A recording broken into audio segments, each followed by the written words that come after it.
miles you get back are priceless. Delivering with Meals on Wheels is easy, and you don't have to drive like me for it to be quick. You can volunteer your lunch break once a week or just once a month. With 1 in 6 seniors facing hunger and many more living in isolation, your lunch break can make a real difference. So, America, let's do lunch. Volunteer your lunch break at americaletsdolunch.org. This message brought to you by Meals on Wheels America and the Ad Council.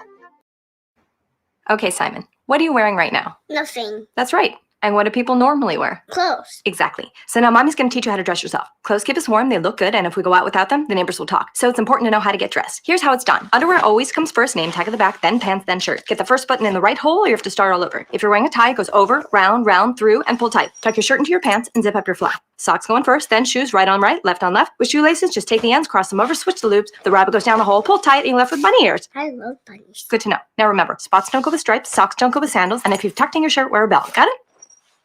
Why are your pants on your head? Most parenting is hard to do in just 2 minutes. But spending just 2 minutes twice a day making sure they brush their teeth is easier and could help save them from a lifetime of tooth pain. For fun 2-minute videos to watch while brushing, visit 2min2x.org. That's 2min2x.org. A message from the Partnership for Healthy Mouths, Healthy Lives, and the Ad Council. So you see, son, good manners are very, very important. Someday, many years from now, when you're a grown-up, you'll be a man. And when you are, you should be a gentleman. Do you want me to go through it one more time? Yes. Yes, please. Yes, please. Exactly. Always say please, thank you, you're welcome, and excuse me. Sit up straight, hold doors open for ladies. If a door's shut, then knock first. Don't burp, don't swear, don't speak with your mouth full, don't reach across people's plates, keep your elbows off the table. What table? And don't interrupt. While we're at it, don't stare, don't use foul language, don't call people names, but do remember people's names. Always share your toys, play nice, and cover your mouth when you cough or sneeze. On the bus, give up your seat to anyone who has trouble standing. Bottom line, treat others the way you'd like to be treated. Got it? Got it. And stop picking your nose. Most parenting is hard to do in just 2 minutes. But spending just 2 minutes twice a day making sure they brush their teeth is easier and could help save them from a lifetime of tooth pain. For fun 2-minute videos to watch while brushing, visit 2min2x.org. That's 2min2x.org. A message from the Partnership for Healthy Mouths, Healthy Lives, and the Ad Council. Hey, there he is. How's it going? I'm having a stroke. Are you going to shake my hand or what? I'm having a stroke. Wow, you're not even moving your arm. I'm having a stroke. Are you okay? I'm having a stroke. Your face looks weird too. I'm having a stroke. Are you having a seizure or something? I'm having a stroke. When someone is having a stroke, they may not be able to say it with words, but their body language will tell you loud and clear. I'm having a stroke. You just need to know the sudden signs. Look for FAST, F-A-S-T. F, face drooping. A, arm weakness. Or S, speech difficulty. Then T, time. Time to call 911 immediately, because the sooner they get to the hospital, the sooner they'll get treatment. And that can make a remarkable difference in their recovery. Know the sudden signs. Face, arm, speech, time. Spot a stroke fast. Visit strokeassociation.org. Brought to you by the American Stroke Association and the Ad Council. The average time a resume spends on an HR manager's desk is 7 seconds. And most of them are tossed aside. Now imagine if one of those resumes belonged to Yasmin, who was living in a shelter, juggling 3 jobs. I had to be resilient. That's something that you can't teach. Or if that resume was from someone who worked 12-hour shifts at the recycling company with my dad, who's 72. That taught me a work ethic that I carry with me every day. We rely so much on a resume, yet it could never tell the full story of someone. Growing up where I did, a lot of things could have gotten in the way of my goals. But I learned to push through, and that's what I bring to work every day.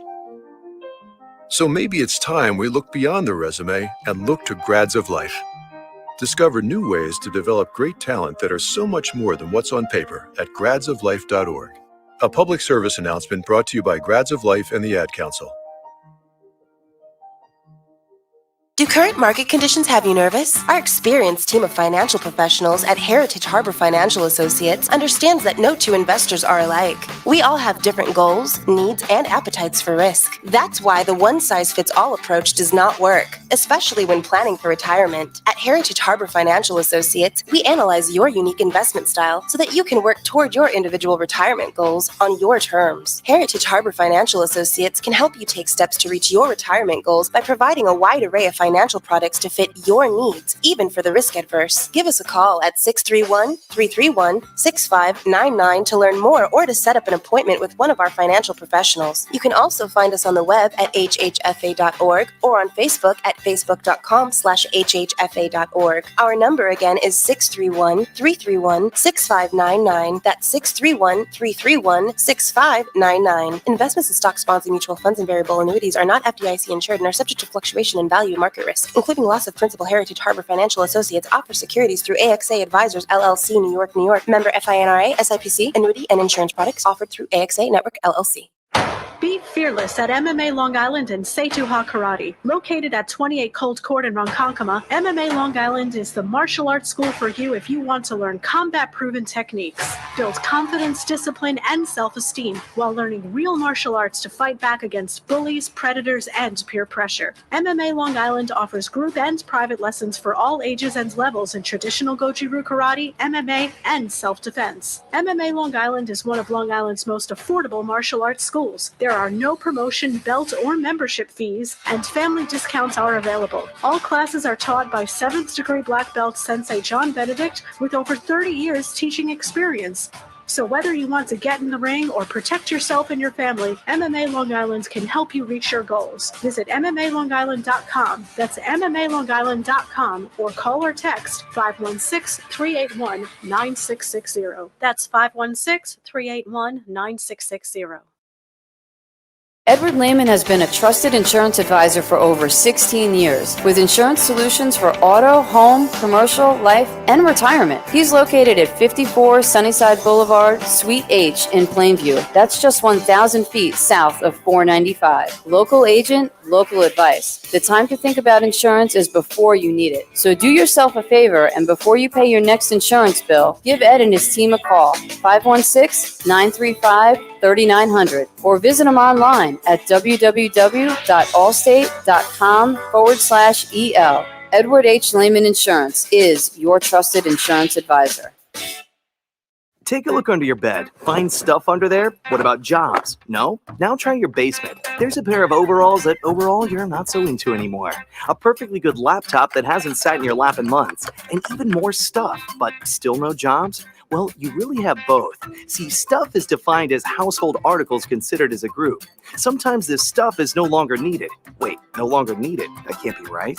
Because remember those jobs you were looking for? Those are really needed, and they're the stuff inside your stuff. Even inside that winter coat that moved with you to Phoenix. Our job is to unlock those jobs, and it starts when you donate your stuff to your local Goodwill. Here's how we do it. When you donate to Goodwill, we sell your stuff to provide job training for people right here in your community. So just by teaming up with Goodwill, you help create jobs. And isn't that worth parting with the leftover guitar from your 80s cover band? Goodwill. Donate stuff, create jobs. Find your nearest donation center at goodwill.org. A message from Goodwill and the Ad Council. It's the Worldwide Sports Radio Network. What are you talking about?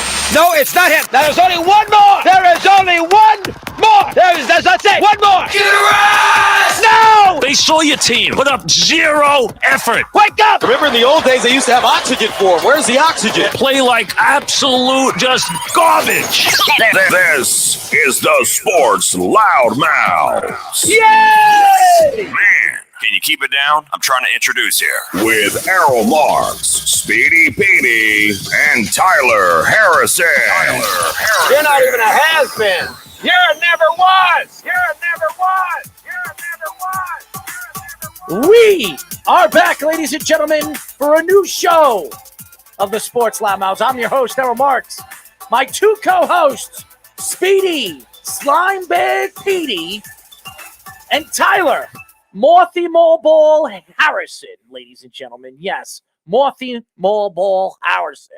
Nice to meet you, Elvis. Oh, Elvis? Where does Elvis come in? I don't understand. You can't see it because he's covering up his beautiful lock of hair. What are you talking about? But if Errol Marks takes off that hat right now, he will go back in time to the 50s and he'll look just like Elvis. I don't believe that. I think that's a very weird statement. And I will say this with Speedy. Speedy is a very interesting character, to say the least. I mean, don't you think? Apparently, I'm a slime bag, so I just came from Slime the Kids' ball. Choice Awards. Slime ball, yes. He said slime ball, not slime bag. Oh, whatever. By the way, are we live? I don't see me on my my live version over here on Well, Facebook. Facebook wasn't around when Elvis was. Well, that's true. That's true. I don't know. I don't see it. I shared it to your thing. So. It's not up there, so I'm very Don't ever share shit with worried me. here. Very worried here. Anyways, as everybody knows, just give me the tender blues. what are you talking about? I'm What are you impersonating singing you. right now? You're I'm impersonating impersonating you. something very weird All right, I and shared obnoxious. another one. You could try that one. Very obnoxious. Is that Okay. Ty Montgomery? Anyways, He's ladies not and still on the gentlemen. football team, is he? Anyways, ladies and gentlemen, remember, you could call us at Speedy. What is the number? 631-672-3108. You can go to our website at www.worldwidesportsradio.com. And ladies and gentlemen, children of all ages, you can also, yes, follow us by downloading our app by going to iOS and obviously Galaxy. So first thing you do on iOS is you put in WWSRN, or Galaxy Android, you can go to Worldwide Sports Radio Network. Are we going to do this the whole night? Touchdown. You're making Taysom these Hill. humming noises and humming sounds? By the way, Carl comments, I missed last night's show. How about it, Jeff? Michigan drops Ohio State. I Carl, said it. Hey, Carl, we actually, our second guest, Garrett Price, is actually an Ohio State fan. So he had a little bit of analysis on Carl, that. Carl, our guest tonight, is a Michigan fan. So I pat myself on the back, Carl, because I've been calling it all year, baby. Everybody thought I was nuts. And I said Michigan is going to knock off Ohio State for the first time in a very long time. And I was right. And they didn't just beat them. They killed them. And I don't care what anybody says about injuries or saying that it was too cold and it was snowy out or whatever the hell it was. They still whipped their asses. That's all I'm going to say. I mean, it was a good game. I love it. I did. Yes, I did. Carl admits it. I did say it. And You and Carl, the Michigan stands. Listen, I'm not even a Michigan fan. I know you're not. But But you were on that all year. You were. There was something about the way their defense was playing all season long that they were getting better. I really thought that if they have the opportunity to have a chance to beat Ohio State. Yeah, you said it after, I think, like the third or fourth week when they blow out Wisconsin. I think you said this is a different Michigan team. Absolutely. Yeah, you've stuck with it all year. And I listen, I don't know what Michigan's going to do in the tournament, but here's what I'm going to say. They're going to make the tournament, and they're going to make it they're going to go to the championship, the NCAA championship. I believe whoever they play, Georgia, Alabama, one of those teams, something tells me it's crazy. They're both getting in, though. If Alabama wins, they will both get in. Yes. Yes. If Alabama wins, loses, they're done. Yes. So it could be Georgia. Who is it right now? So Michigan, Cincinnati's the 4, right? Yeah. So if Alabama loses, it'll probably be either Oklahoma State or Notre Dame that gets in. Right. If Alabama wins, they'll get in with Michigan and Cincinnati. Who's coaching Brian Kelly's Notre Dame team? It's Marcus Freeman, their defensive coordinator, who also was a Cincinnati coach couple of years ago. So how wonderful. I mean, that sucks. Who Brian Kelly ditched Cincinnati in 2009. That's what I don't understand. Even if you're going to that team in the near future, you played all season long, you were the head coach all season long, you should play out your season. That's what he did. The same thing. I don't understand that. You can win a national championship. Right. Like, what if Notre Dame actually gets in the tournament and he left? Well, you're an idiot. it'll be like win. Cincinnati and the Right, what if they win? Even Like, if you're a moron. Could you imagine that? It'll be just like 2009 Cincinnati. And by the way, undefeated, ditched them in a Orange Bowl or Peach Bowl game, one of those big bowl games. Undefeated, ditches them to take the Notre Dame job in 2009. Brian Kelly 12 years later does the same thing. Brian Kelly never won a championship at Notre Dame.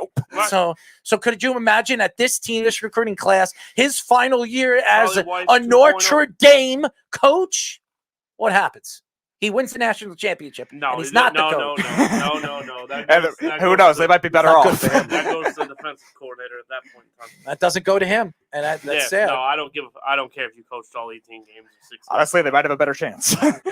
Brian Kelly doesn't win big games. No, he doesn't. He's been in a national championship with this Notre Dame team. They couldn't get over the hump. So, and he's been in the college football playoff twice and gotten blown out both times. And he's from Cincinnati. He actually coached Cincinnati. Yep, and ditched them the same way. Yep. Crazy. That Notre Dame team It's crazy. College football, baby. That's right. It's been a crazy couple of weeks when it comes to college football with the coaches, the moves, the movement of all these top-end coaches. Brian Kelly gets a $97 million contract. I mean, seriously. Yeah, LSU fans, be ready for him to ditch you the same way in 2033. Maybe Ed Orgeron will come back. Jimmy Harb. Or Les Miles. Jimmy Harb right now is probably so upset because he was one of the highest-paid coaches in college football. Well, he's no coming to the longer NFL. anymore. I mean, He's coming to the seriously. NFL. I don't know. That's a pretty big contract. If he wins, if he wins the national championship, I believe he would leave because that's what he's been promising to Ann Arbor. As that's what he's been doing, right? Mm-hmm. Yep. He's been promising to the Michigan fans. I'll That's put what it he's to going you to this do. way, right? If the Niners don't win at least a playoff game this year, Ann Arbor, right? It's Ann Arbor. Yeah. I just want to make if sure. the Niners don't, if Errol's right about the Niners firing Kyle Shanahan, John Lynch, if I'm John Lynch, he's the first phone call I make. Mm-hmm. Well, John Lynch is going to have a lot of decisions to make in the offseason. That's for damn sure. He's a very good general manager. I'm sure he'll do just Well, remember who's the one who got him that job? Kyle Shanahan. So it could be on his way out because to me, Kyle Shanahan, this team doesn't make the playoffs. They will. I don't know, man. They will. I don't know. They're 6-5. They're going to win this week. Prediction time. Who are they playing this week? Oh, damn. You don't even know who they're playing. No, I'm drawing. Speedy, who are they Seattle. playing? Oh, Yeah. they I was could. gonna say But Seattle. something tells me Seattle's not this bad. They're not this bad. And I think they're going to figure things DK out. Metcalf's in his head. Tyler Lockett's been rendered useless since Russell Wilson came back. I was happy they Wilson's- lost. I was happy that they lost because the Jets get their pick. Of course. I want to see that. But but to your point, Tyler, I think Metcalf and Lockett had like 8 targets the whole game or something like that. Their last game. Russell Wilson coming back is the worst thing that could have happened. I'm serious. It's weird to believe. It's weird to believe. It's good for the Giants, actually. If he's available, you might not have to trade 3 first round. Maybe it's 2. Maybe they could say, hey, he had a bad season. He's an old man. Maybe Seattle's GM gets fired too, and the Giants and Seattle both have new GMs making this trade. It could happen. I mean, anything can happen. I don't think it's going to happen, but anything can happen. Anyways, we have a great show lined up for you guys. Stop lying. We do. At 10 o'clock, we will be talking to Pro Football Focus Senior Data Collection Analyst, Josh. Hold on. Is it Lisinski? Liskiewitz. Liskiewitz. Oh, okay. Liskiewitz. Josh Liskiewitz. Oh, I like it. I'm liking the name, Josh. That's a mouthful. Liskiewitz? Right yeah. You'll get it. You'll get it eventually. Liskiewitz. I got it. What No, I was talking to him. I was talking to him. You got like what is it with these names? Do you enjoy making the announcements? You said Goldstein. Last night you were all about Shalom. You said Shalom, and then you kept saying Goldstein all show. Goldstein. You didn't even remember his first. You didn't remember his first name. I'm very you just bad know, at remembering names. You just know Goldstein. You kept Right. saying Goldstein. Well, no, that's more respectful to me anyway. Mr. Goldstein? You didn't say Mr. You said Goldstein. The gold all right, standard. Right. The All gold right, Shelton standard. Benjamin. Carl asks, the Bulls lost a draft pick for tampering with Lonzo Ball. What exactly A happened? second-round pick, Both it them means and the shit. Heat lost second-round picks for their free agent signings because of the tampering. Heat with Kyle Lowry and Bulls with Lonzo. Who cares? It does absolutely nothing. It really doesn't. They're Tamp- losing second-round draft By picks. the way, First round's what different. was the Laker punishment for tampering with Anthony Davis? I don't even Less than that. I don't remember. Anthony Davis, on the other hand, hasn't had the season we thought he was going to have this year. What are you talking about? He's on my face. He's the second best fantasy player in the league right now, yes, behind only I'm not Steph talking- Curry. I'm not- MVP. I'm not talking about Steph Curry, first of all. I know he's not. Kevin Yeah. Durant is It's not the Kevin MVP. Absolutely. No. Kevin Durant, You're for the crazy. first season, To be he's honest averaging. with you, He's Is averaging. that serious? It's Kevin Durant. If we're going to give it to somebody that actually deserves it, it should be Paul George, but that's neither here nor there. It is going to be Kevin Durant because right now Kevin Durant averages more points. He But averages. James Harden. What are you talking about? He has struggling James Harden. James Okay. Harden. No, right. Well, hold on one second. Hold on one second. Who has more help, Durant or Steph Curry? What are you talking? Steph Curry has a great team. Probably Durant a little bit, but not Thank by you. much. It's He's not got by, one it's player. not by More much. help. He's got one player. How Paul much? George has least help, less help than both of these Give guys. me a break. First of all, Paul George is playing phenomenal. First of all, right now. Steph Curry was in the top 3, and he's in. And to me, last year wasn't a top 3 MVP candidate. He wasn't. Chris Paul, 100%. And by the way, say He's whatever gonna you bring want. up last night. Chris He's Paul. gonna bring up last night. No, I'm not. I'm going to say Chris Paul. He's the first player in the NBA in the last 10 30 years? No, 10 years to win 14 games 14 Yeah, games in a row. 37 at 37 plus At years 37 old, yeah. plus years. He won, I think he won 10 more games, which he's the first player to do that at 30-something years old. Right. So it's pretty amazing. And Chris Paul is still playing top-end basketball. Right. That's fantastic. The best point guard in the league is Steph Curry. Beg to differ. I've been saying this over like and over. Steph Curry like spitting your Cheerios? No, because to me, Chris Paul was the MVP of the league last year. Look at that team. They went from a team that was no chance making the playoffs. Froze. What happened? Never mind. You were frozen on the screen. It was funny. Oh, whatever. You were like. The problem here is when you look at the player and what the point guard position really entails. And I don't want to go off topic because we have Josh Liskiewitz joining us in just a few moments. So I'm looking for Really? actually. I thought it was 10 o'clock. 10 o'clock. That's right. I'm sorry. I want to sound this out because I don't want to look like a. No, I got it right now. I got it. Yeah, I don't want to mess up. You know. You need one of those sound cards. Liskiewitz. Well, it's Liskiewitz. No, it's Kowitz. No, it's Giwitz. Liskiewitz, yeah. Liskiewitz. Wiz Khalifa. No, it's Liskiewitz. There you go. There we go. There we go. Oh, No, yeah. I bet you- Get it. Anyways. I hope you don't DJ like that. What? Get it. Do you think I DJ like that? No, I just hope not. Get out of here. The man. What the hell? Elvis DJ hybrid. There's something wrong with you, okay? Both of you. I work with these two morons for 3 hours I was brought twice a back week. by choice. I okay? don't know what his excuse is, but I was brought back by choice. By How choice? dumb are you? Did really? you not want to come back? What? Did you not want to Didn't come you back? hit me over the head before with a mallet? I did. That's why I got a hat on. I got a welt on my head. Anyways, what did Tyler say? Or what did Carl say over here? Tyler must have got his Uber Eats order early. He's very happy and boisterous. He is. There's something. Maybe it's the hat. Maybe it's the hat. I've never seen you wear like a snap-on hat. Well, I actually don't like snapbacks at all. I don't understand. But, These are the best. I mean, I'm wearing a snapback right now. I like the fitted hat better. Oh. I think it looks more aesthetically pleasing. But hey, Pleasing? Does it please you? yeah. Does it please the girls that you hang out with? What? Does it please I the girls? pay them, so they're. You pay them, so you pay them to hang out with you. Is that what What? you're saying? You just said that. You pay them to hang out with you. Lord forgive me, all women are hoes. And there we go. And cancel culture is going to shut us down now. Let's go, Brandon, while we're at it, right? Okay, great. As everybody knows, at 10 o'clock, we will be talking to Pro There's no Football segue for Focus that. Senior Data Collection Analyst, Josh Liskiewitz. See, and there it goes. Liskiewitz. See, he's punch drunk. Liskiewitz. I know. Liskiewitz. Liskiewitz. No. Liskiewitz. No, it's not. It's not licorice. It's licorice. Licorice. That's not a bad idea. I'm going to call him licorice. Oh, fuck. Doesn't even like licorice, is the question. We'll be talking to Josh. Black or red? Hold on, black or red? So, anyways. What do you mean you don't know? Either It's one, clearly I red. guess. No, black licorice is no. It doesn't taste. Why don't we get into this strike thing? Because we're going to talk 1, 2, or 3. a lot of football in the next hour. So 1, 2, or 3. What are you talking about? Well, strike 1, strike 2, or strike 3. No, I want to talk about the drop moves third because strike. we really never got into it. Stop bringing that up. We really never got into a conversation. Like strictly, we interviewed and we did bring up the whole Scherzer thing, but we really didn't go in the ins and Who's the that? outs. You know who he is, okay? Best pitcher. We really never. That's your opinion. Second best pitcher. I don't think so. I think he's a top 3, top 4, but I don't think he's because to me, Not my hill to die on. well, to me, I look at pitching a completely different way, and you look at percentages and what these guys have done in the last 3 years. But anyways, why don't we get into this strike thing first, and then we'll from strike we'll get into the Max Scherzer thing.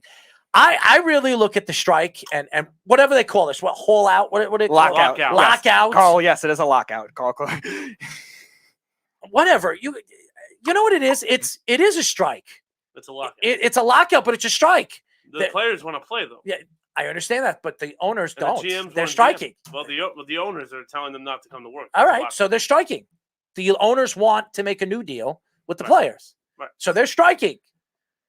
Just call it a strike so he stops. It is. Hey, That's we what can call it a is. strike. It's a lockout. Yeah, they're closing the doors, but it's a strike. That's not from one to the other, and it's very interesting when this happens. No foul ball. Because the owners are the ones that really have all the money, and they're the ones that are really going to push the subject to this. So, anyways, We'll get into this. Now, Rob Manfred, this is his first opportunity to change people's outlook to him, okay? Because right now, he is the worst commissioner in professional sports. Yep. We talk about Roger Goodell and what Roger Goodell has done over the years. And he's right there. I mean, who's willing to sit here and argue that Gary Bettman, who gets booed every time to go up there, and he hasn't been really good as a commissioner, is the best really commissioner in sports I don't think it's close. I thought he was always the second or best commissioner in sports. All Adam Silver did was you could have argued Stern. Oh, Adam Silver is letting LeBron James and all the other players. That's what I'm saying. When Stern was there, it was like an argument between Bettman and Stern. Now it's just Bettman by a mile. It's Bettman by a mile right now. I mean, he's gotten more contracts with USA and ESPN now. Oh, that's huge. TNT, yeah. TNT. I think he's made. And Jeff and me were arguing about this the other day, and I argued back to him because I think really, even though there's not as many games that are going to be on TV, but it's high-profile games on certain channels that don't have hockey. Right, Wayne Gretzky's on TNT, Mark Messier's on ESPN. Yeah, I think it brings back the old with the new, and I think it definitely is going to drive the fan, especially when the playoffs start. Because you have three channels.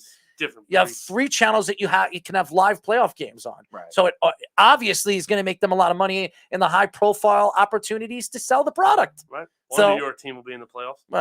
Well, we'll see. I think New Jersey's going to make it, and I really do. And I think one way or another, the Islanders are going to force their way. Who's winning right now tonight? The Island. It was 1-1 when I was watching it, but a sports show that goes over scoring. Look at that. Yeah, 1-1 still. 1-1 right at the start of the third period. And the Knicks are losing 89-83. And I bet who are they playing tonight again? The Bulls. I bet you the Knicks win the game. You wouldn't like this. Julius Randle's playing very well. It's not that I don't like it. To me, I think Julius Randle is not a self-proclaimed superstar. I think he's a star. I don't think he's a closer. And Alex Burke's actually the reason you guys aren't winning. Yeah, and the Islanders do have the worst record. And Carl, just so you know, the Senators. It doesn't matter. Carl, if you know what I'm going to go. We're really talking about the strike right now. I didn't want to go into hockey, but I will say this. The NHL did a disservice to the Islanders for the last 2 weeks. They should have called the games knowing that it was so bad right now. 9 players were out with COVID-19, and I think a coach or two was out. There should be no reason why that they didn't put a hold on the games and let them sit out for a second. The Islanders have lost 8 games in a row, and that has a lot to do with sickness. Now, right now it's 1-1, and they better win this game against San Jose. They can't lose this game. They need this game. They need to get back. They need to get back on the winning track, and they need to start scoring more goals. I mean, I don't know what's going on with them, but they're not scoring goals. It's a huge, huge problem right now for the New York Islanders. And if you're going to go in as the season starts to progressively get more deeper and harder competition, the Islanders will fall. And this might be a bad year for the Islanders. Moving into a new stadium, really being away. They're playing away games just like everybody else. They don't know the ice. They don't know the boards. So they're new to the stadium too. They're walking into a place that they don't have an advantage. So to me, this could be a lost year for the Islanders. It could be. Carl says true arrow. Plus they started on the road forever. Yeah, it looks like 11,000 miles. Yeah. Sorokin right now, it's playing great. Is literally the only reason this game's 1-1. It should be 5-1. I mean, Sorokin's been awesome, but and that's the only bright spot right now that the Islanders could put their foot down and say, "Wow, they got a star as a goalie." But they need more than they've been craving for years. Yes, they have a goalie that can keep them in a game, and he's getting better. You could see he's getting better week by week, game by game, and he's averaging. I think he averages more shots than any goalie in the NHL right now. More shots than Rob Manfred's taking on Twitter. Oh, Rob Manfred's going to take shots. I mean, I'd be taking shots, and it wouldn't be the shots that you'd be talking about. But why don't we get back into that? Hold on. I take offense to that. Why? What shot would I be talking about? I didn't say you. What I'd be doing. I didn't say, hey, Tyler, that's what he's going to be doing. Did you hear? Did I say Tyler? You said that you'd be talking about different shots than I'd be talking. Yeah, I would. I'd be talking about different shots. taking shots at him in many different ways. I just want some. Anyways, again, we'll be. That's what I said. You barely even taking some jack shots. At 10 o'clock, we will be talking to Pro Football Focus senior data collection analyst Josh Liskiewitz. Hey! So I want to finish up on. I want to finish up with this strike thing and or whatever you want to say. Close out. Fair enough. It's a lockout, but look at the situation right now. This affects some of these players. Some of these players are looking for contracts. Freeman's going to have to wait until this lockout is over before he's going to get that contract. Helps Atlanta immensely. Absolutely, yes. And also helps the Yankees if you really look at it. No. It does, because here's the reason why. Maybe Correa. Right now, the Yankees could talk. The Yankees could still talk to the player. They can. Isn't that tampering? No, it's not tampering. No, in all seriousness. No, it's not tampering. The season's over. They can't negotiate They can't negotiate. They can talk. So what the hell are you going to talk about? It's very simple. You get him and his family to come over here to New York. Show him the empty building. Show him what we do over here in New York and what with all the different things that he's going to like here. And maybe by the end of this lockout, he decides, I'm sure there's some player-to-player interaction, absolutely. too. But that goes on all the time. That's why tampering to me is a joke. Like, clearly, this actually helps the Yankees. No. Tampering not. Like, you don't tampering's think Bryce not Harper called Corey Knebel in like July? Sure. Like, No. I think tampering is more with the front office than the players. It's not like the NBA where it's like, the players run the league. Tom Thibodeau's about to lose a blood cell. He's been losing a blood cell, but they're coming back. What did I tell you? A single blood cell? What did I tell you? He probably lost more than that. I mean, that game against the Brooklyn Nets, they should have won. But we'll get back into that. By the way, Marcus Stroman goes to the Cubs, which was a great signing. But they made sure, the Cubs made sure the last day with the last couple hours to make that move. It was a great move by them, strategic, and I think they got Stroman for the cheap. I think he was pretty cheap. 3 years, $71 million. I think that's cheap for a starting pitcher. And a pitcher, 28, I think. I think he's 28 or 27, right? No, he's 28. I'm trying to do the math. Yeah, he's 28. So 3 goes into 7 twice. That's 6. 6 and 2 is blah. So 7 and 3 is 21, yeah. All right. He can win about 15, 16 games for them. He's going to be their ace. And if Kyle Hendricks can ever, find a pitching. Well, he's always every other year, Kyle Hendricks. He's great, and then he's down. I think it's a great move. And by the way, great shot by DeRozan. Oh, my God. That bank. That's like his 3rd shot in a row. That was a bank, too. Not easy. That wasn't an easy shot. The Lakers are kicking themselves. He was calling bank, too. Watch him call bank. Quickly's like he didn't foul. Bank. There you go. Getting back, when you look at the strike right now, and you look at some of these players, and you talk about Matt Scherzer, which we're going to get into in just a few minutes, and we talk about obviously what the Yankees are doing. It holds the Yankees up on maybe making a move, maybe giving an Aaron Judge an extension. And if they have any thought of making an extension, and that's why they arbitrated before this whole lockout happened, they arbitrated Sanchez. There was a reason why they did that. Yeah. There's a reason why they did that. Do you guys know the reason why they did that? They trade him. Because once this strike is over, they still have control of him. They arbitrated him. They're going to trade him. These other guys, these other catchers and stuff, they have time now to negotiate with these guys. Right, but who are they going to go trade for? What are you talking about? The Yankees? So where Sanchez is going to go, it's either going to be a young team that's trying to make him a catalyst to what they're doing, or it's going to be a team that's a salary dump and wants to get rid of. How about the San Diego San Diego Padres? All right, I'm glad you mentioned that. Who the hell do you want from the Padres? I don't know. I'll tell you. They have a good farm system. They got a good farm system. They do, but here's what. And I'm being dead serious.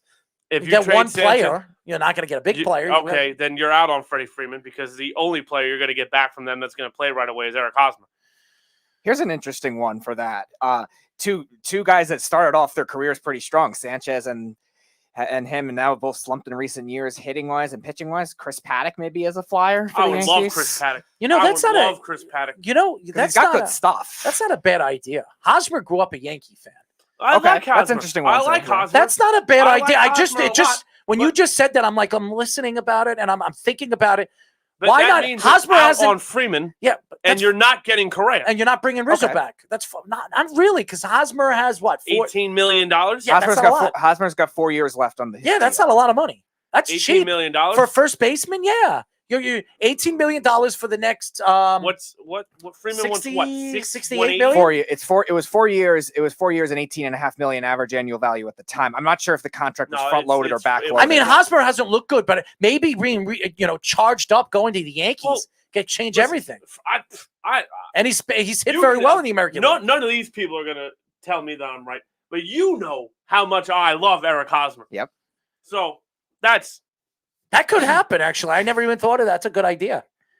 Sanchez for Hosmer. You take. Well, no, that I mean, hopefully you get Chris Paddock or some young pitcher. Yeah, that's what I'm thinking because they're both very similar career trajectories, and the Yankees could use the pitcher, young pitcher. Maybe they can develop their stuff. He can still strike. I know stuff Jeff out. doesn't like Hosmer, and I'll say that Jeff does not like Eric Hosmer. I've heard him argue about this. He just said, "Good, they can have him." But I think it's he was referencing Hunter Renfroe. Ben said Hunter Renfroe to the Brewers. Oh, okay. He doesn't like Hosmer either. Okay. Hunter Renfroe in Milwaukee is dangerous. Jeff doesn't like Hosmer either. Milwaukee's gonna get. That's a bat Milwaukee needed in the playoffs. Or this year he doesn't like him. I don't know if that's because Hosmer he hasn't been good. No, he's been slumping since his first year with the Padres. Yeah, it's weird. The team got better. He almost got worse for whatever reason. Maybe the pressure. As long as he brings that glove with him, I don't really care how much he hits. But that could very much happen. He grew up a Yankee fan. I think that makes a lot of sense. They should have signed him as Jeff does. Oh, hold on one second. Jeff does like Hosmer, but Jeff, we were talking, and you told me that Hosmer's on a downfall. You didn't really feel like Hosmer was any good anymore. Short porch in left field. How bad can you be? I mean, that's a pretty good trade, actually, if you think about it. I would do it. Hosmer for Sanchez. Hosmer and Paddock. Then it takes away your first base. It takes away your first base situation, and maybe you could still go after Correa. Why not? I mean, Hosmer. You pretty much have him for a 4-year contract. It's not a long contract, and Brian Cashman don't like those long contracts. That could work out for the Yankees. What was 7-180? At the time, yes, it was 7. I think 160 something at the time. 163, I want to say at the time. I'm not sure if it's front loaded or back loaded. I would say that, but you're right. His value is going to drop now because he hasn't had the same the last 2 years. So watch this, right? So Hosmer now fills two needs. You get the left-handed. Well, you brought up Hosmer, and then you were like, "Kind of, that's not going to happen." But if you really think about it, it makes a lot of sense. I don't know if you're the Makes Yankees sense. if you just salary dump Sanchez there. It makes sense. You're filling in your first base position on a good contract for a catcher that you don't want, but you're getting a player that can play right away. And he's going to love being a Yankee because he grew up a Yankee fan. He'll be one of these guys like Lyle Overbay and Doug Winsky who come here and have revolutionary second half. Yeah, he'll be one of them. I just think he loves it. He always wanted to play for. He's never played. He always wanted to play for the Yankees. Freaking have a wet dream here. But wet dream. My problem. Speedy has a wet dream every time he thinks of New York. Yeah. Nice wet one. You want to go to an after-hours club that no one knows? I think this would be good for him. I think you could really no, help him out. If no one knows it, category. if no one knows it, who would service? And maybe Jeff will come with you too. You pack the dollars, and both of you before you beat the hell out of each other. Put your hands together and give him the nice tower, right? The Tower of Love, right to the you and Jeff. To who? Give Speedy the Tower of Love. Introduce him to some beautiful strippers or something like that. Do you have money? No, you and him. You actually have to include the dollars. I mean, you and Jeff. I mean, Jeff could. Jeff will definitely take care of the dollars. I think he would. I'll take care of the outfit. Carl says wet dreams are why Speedy had no clean underwear. Wow, Carl. I give all the praise to Michigan, and now you're doing this. That's great. I like that. Who's kid? No, I said I was giving Carl all the praise to Michigan at the beginning of the show. That how Errol was praising him, and we're giving him all the praise at the Ohio State game, and now pickle. And see, he's doing his Elvis again. What? Elvis. I'll give you some Elvis. You play an Elvis song, I'll take the. Before the show is over, if you want me to sing some Elvis, I could sing some Elvis. Man. Thank you very much. No problem. And by the way, he should have banked that. That was a bad shot by Barzell. Terrible. By the way, if you're going to trade Gajot, trade him to the Rangers, please. You with this Boston Bruins. What? Right? Are you bringing up Pajot. Pajot. They're not trading Pajot. I wanted to hit the Rangers again when he was on Ottawa Center. They're not trading Pajot. I mean, he signed. Isn't he up soon? No, he just signed a long deal. Did he? Yes. Yeah, he re-signed once he traded with the Islanders. He's young too. I mean, the Islanders gave up a first and a second for him. They gave up a lot for Pajot. All right, So- fine. We'll take Clutterbuck. Yeah. Oh, Yeah, you might be able. You might be able to because he's a free agent. We're not next year. taking Clutterbuck for that much money. I'll tell you this: if they lose this year and they don't make the playoffs, even though I think this would be a lost season, but the Islanders, I don't think that fourth line is going to be all together next year. I think they'll To be change. honest I think with the you, Island. if I you- think if you Clutterbuck will don't come win back for this less year- money. If you don't win some this year, Pajot's almost as good as gone because No, you're not trading Barzell, and those two are the most they're not valuable trading. players you have. They're not trading Pajot. They're not. Pajot, the Islanders right there a now, fight? they have good contracts. Their contracts are good. They're going to have $18 million to spend in the offseason. The Islanders are set, man. They'll be fine.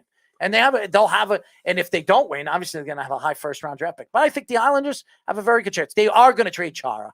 They absolutely will. If the Islanders aren't a playoff team by close to a playoff team in the trade deadline, I'm sure there'll be a team lining up to get him. Boston. Somebody. will Yeah, take Boston him. takes him back. Yeah, I could say that. Who knows? I mean, it's still very early. So we'll see what happens. You want to know what the Islanders should do? Hmm. You guys should make a play for McAvoy.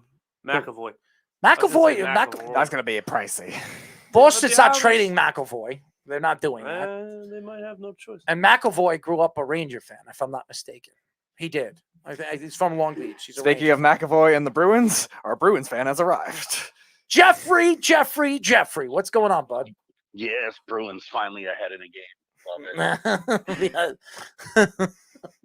Anyways, I thought you didn't. I thought you didn't like Hosmer. No, I like Hosmer. I suggested that's who they should have gotten years ago. They needed a left-handed bat, but I also think the Yankees missed their window to get Hosmer. Do you think so? If they were gonna, 100%, because they have Jake Cronenworth, who can also play first base, that they kind of platooned there. But with them trading away Adam Frazier, they're just going to move Cronenworth back to second. Mm-hmm. Yeah, because they were also rotating Cronenworth at shortstop, I think, too, and they were putting Tatis in the outfield at certain points as well. They got. That's why they got. It would be a I don't know if Bob dream come Melvin will true. do that necessarily like the other manager did, but it's definitely an interesting scenario to play with all that depth. It'll be a dream come true. Which, by the way, you were talking Hosmer about, goes. some of the good moves the Mariners made, and not for nothing, that has completely flown under the radar. The fact that the Mariners traded for Adam Frazier, who is a vastly underrated player. Yeah. The league in hits. One of the better contact hitters. Tyler's right. Before he got traded, he was leading the National League at the All-Star break in batting average, and I think he finished third or fourth, something like that. Hits? In Is that batting he was average. leading the league In in batting like average. September Okay. hits. Yeah, that's what I was saying. So the Mariners definitely need a contact. They were hitter like another that. team that was chasing this before the lockout. I really think a lot that of this team were Robbie Ray deal chasing. is good. The Texas Rangers were chasing. I think it was too much chasing because people feel that this lockout, and I'm one of them. I don't think this lockout's going to be fast.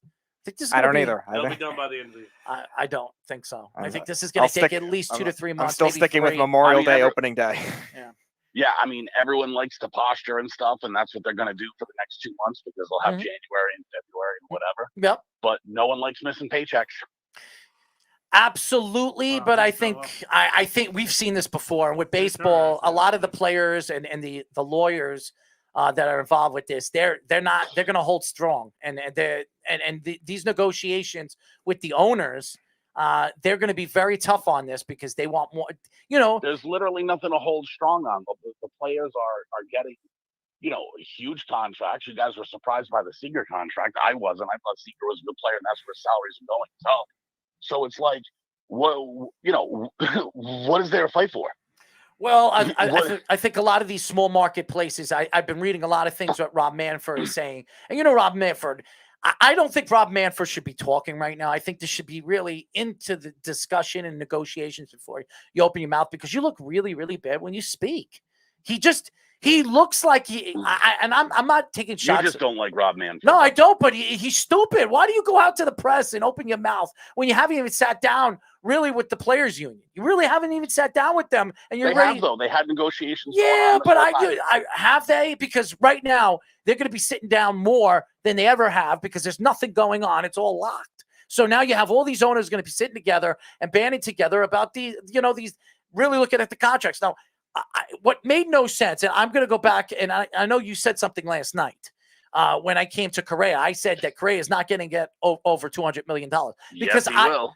Now he will because all of a sudden, after last He year, was always going to get Yeah, it. but- He was always dude, going to but get it. That's why he turned down. Springer should have made more money than he had last year. Springer should have got a lot more money, but because of COVID and the way COVID was going, they took the lesser contract because they look But at it DJ doesn't- LeMahieu. DJ LeMahieu should have made more than that. Oh yeah, a lot more right, than but that. it doesn't. Right, but it doesn't matter. Sometimes it's timing. Look at what happened with the NFL. Right, you know, you had a reduction in the salary cap, and people that were free agents missed the boat last year. Sometimes that's just way the ball bounces. Sometimes it's just bad luck. Right. So maybe last year was a down year for free agents, and this year it isn't. So I'm looking at this, right? And we're bringing up trade ideas. Whit Merrifield needs to be on the table.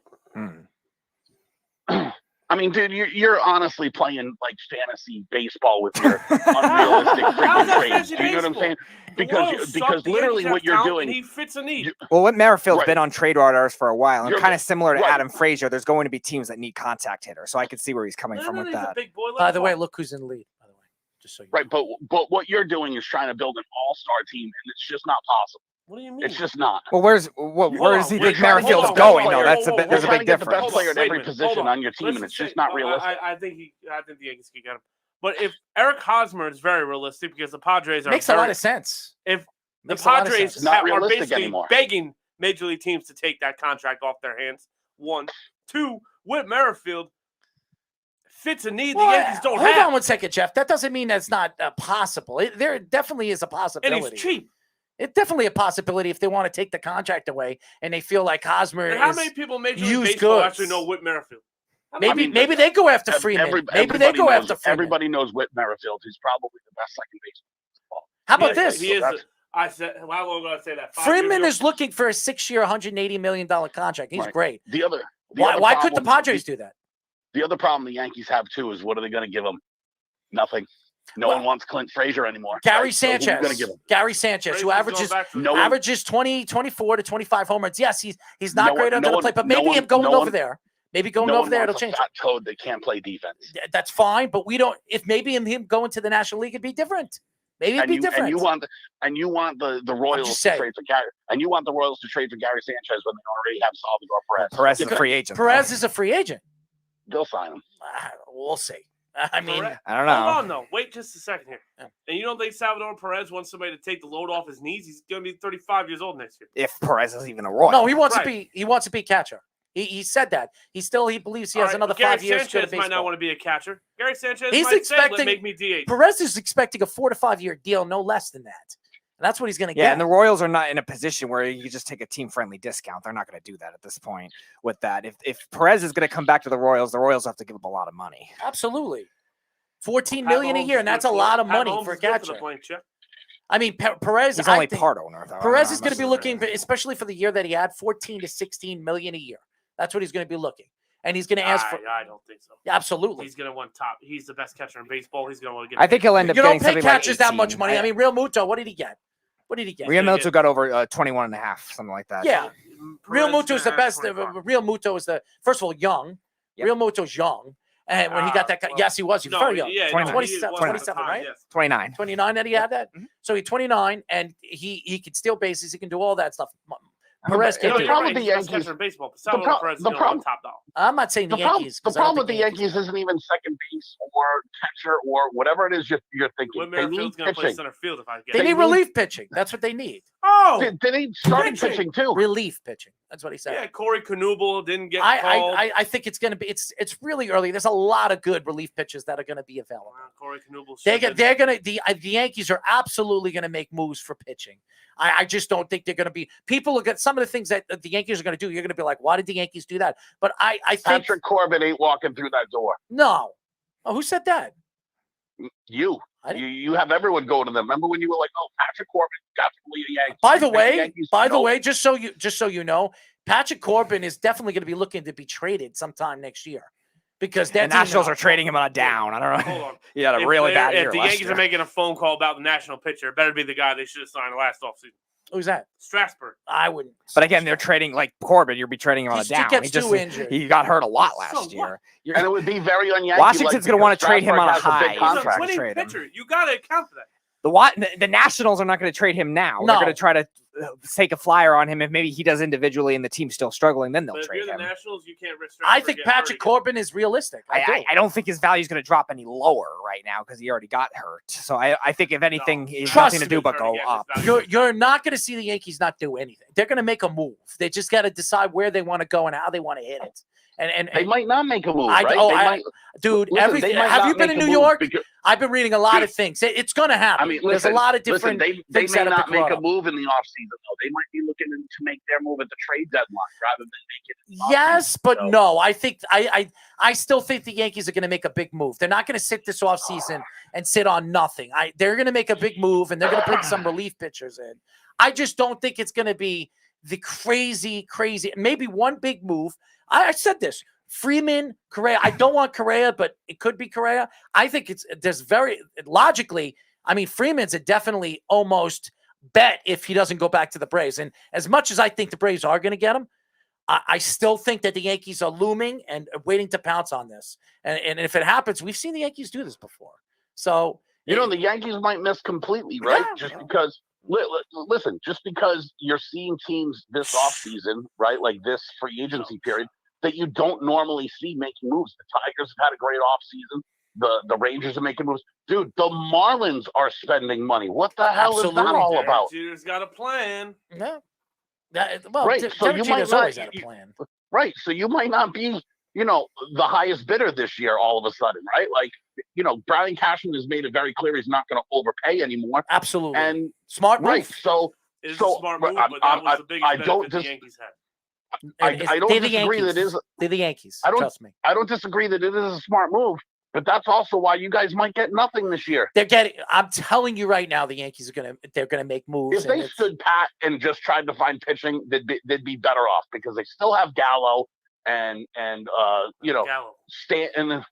Gallo's still there, right? Yes, he is. One more year. He was awful. They're actually the Yankees are. There are a lot of teams that are interested in Gallo, and the Yankees might think to move him. Please. That's what I heard. I've been reading that stuff. There's a lot of teams interested in Gallo. He's a great defensive player, and he's going to give you between 35 and 40 home runs, and he's going to get you almost 100 RBIs. I mean, that's a power hitter. Then you line up. Please, Yankee fans are never worried about strikeouts. They watch Judge strike out 8 million times. Not anymore this year. That's the point of why you could trade Gallo and get something different. Yeah, you're stuck with Stanton unless he opts out, which he's not going to. Stuck with you. And again, wait a second. Hold on. Hold on. And again, if you traded Gallo, you wouldn't really be getting like a ton for him either because he's on an expiring contract. And then here's the thing: why is everybody saying stuck with? Because you have no choice. The contract is yours. They could trade him. I like Stanton. Stanton's but I'm gonna just be fine, saying too. whether Stanton we wanted to trade him or quietly not. Quietly, Stanton had a great year. He did have a very good year. At points, he was the best player in baseball. He had a very good year. And his second half of the season and in the playoffs, by the way, he was the only player hitting in that game. And he should have, like Jeff said, should have had 2 home runs. You're 100% right. But is it like? But is it likely that he's going to get better with age? It's really not that massive. It's really not likely. And as that contract goes on, it gets. Oh, hold on one second. How much is he making right now? Is he making less now? Because as the years go by, I think he's making like 23 a year right now. No, that contract goes up, dude. Does it really? Speedy, go to he's that. Gotta be sniffing 30. Go to that. Because even 30 is not a lot. After that's a ton. It's for a DH. He's not a DH. He also plays in the. He plays 80 to 90 games in the outfield. Every game in the outfield, but Aaron Boone doesn't do that. No, they don't want him to get hurt. They want him to stay fresh. That's why they do that.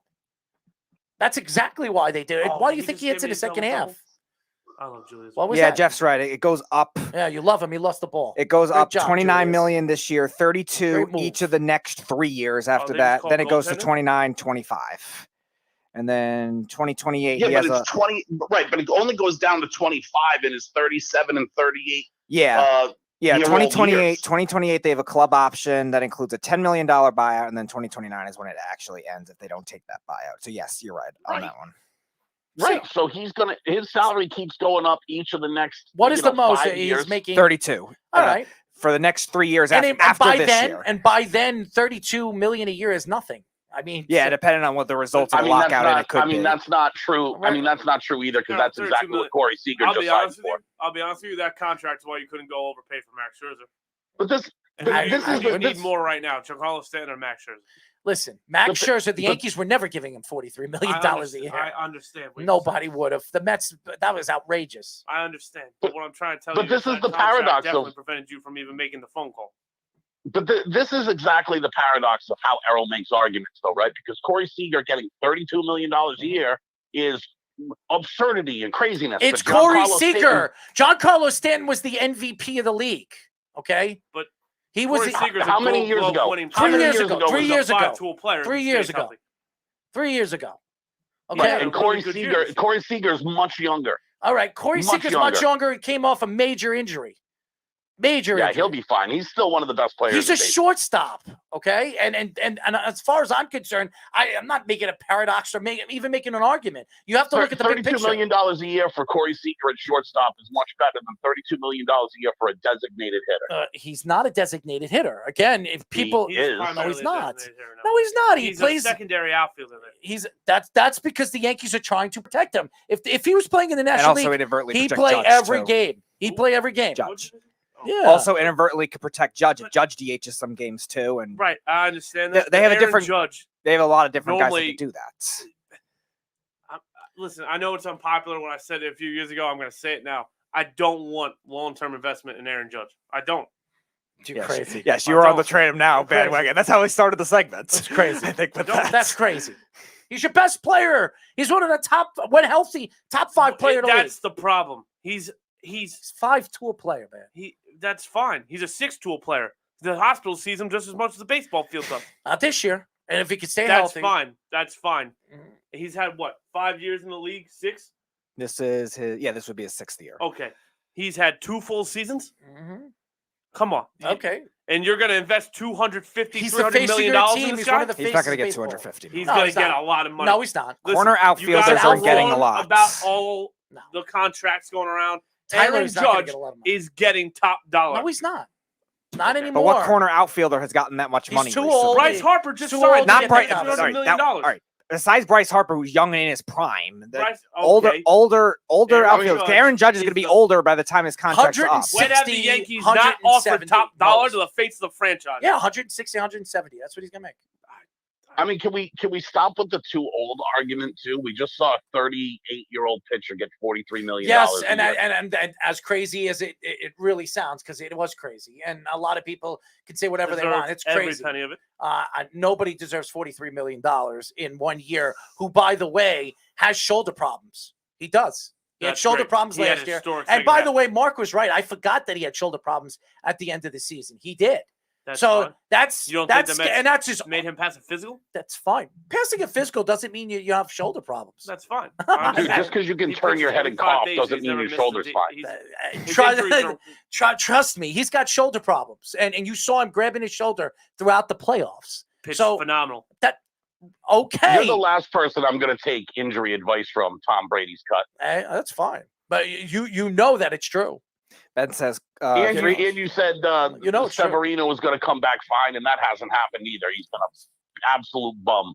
He's been a bum. He came back last year at the end of the season. He was in the bullpen. He didn't really even start a game. So how is he going to Terrible. get his momentum when he'll come back this year? He'll be fine. But this is what the Yankees do. He'll be ruin fine. star pitchers. I think They Severino will be ruined fine. Jabba. They ruined Phil Hughes.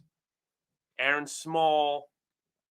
Nobody tells Severino to throw the ball 100 miles. No one tells him to He show threw up the a ball half hour harder late than to BP anybody in the either. league. Anybody in the league. Yes, that's great. Same Consistently. problem Syndergaard had. Hold on. What head coach or what manager tells their player to show up 15 minutes before start and start throwing then? That was on him more than No, the I coaching understand staff. that. But Aaron Boone, if he had any balls, would say, all right, you missed your start. You're suspended. Go I home. mean, you could technically blame all the other players too. Sure. Yeah, I you're going to guess, tell but- you're one of your best pitchers. By the way, was the Cy Young candidate. You know what? Sit down. You're not doing the right thing. Go home. Nobody's going to do well, that. guess what? That start is where he started to get that shoulder problem from. So maybe you should have give him this year. He'll play a full season, if there is a season.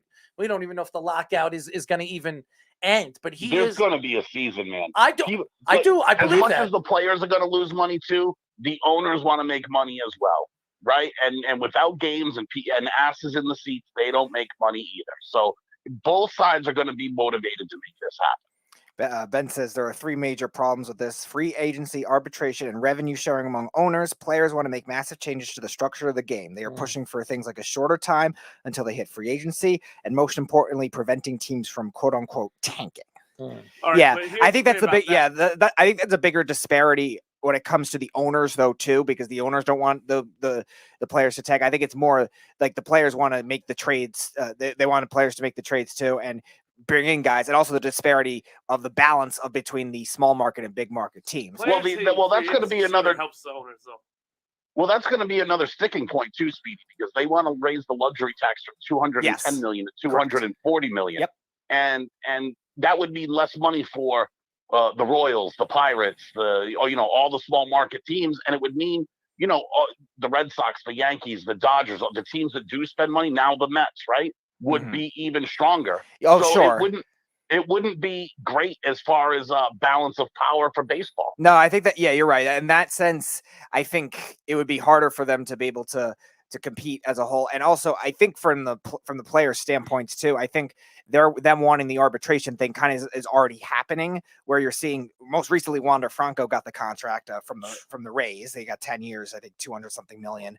And then, it was 12 years. And by the way, that's a brilliant contract because he wasn't going to be eligible to even get paid for another 5 years or 6 years or whatever. Right. The way the structure is for rookies. So I think locked them up at a reasonable rate, because think about, they're going to get him at $20 million a year, for 12 years. That's an amazing contract. which is, I think, the counterpoint to why I still think that'll still end up helping the smaller teams at least get those contracts where they do have the money to work with, rather than saying, all right, they're not going to be able to pay him at all. The Rays have to trade everybody.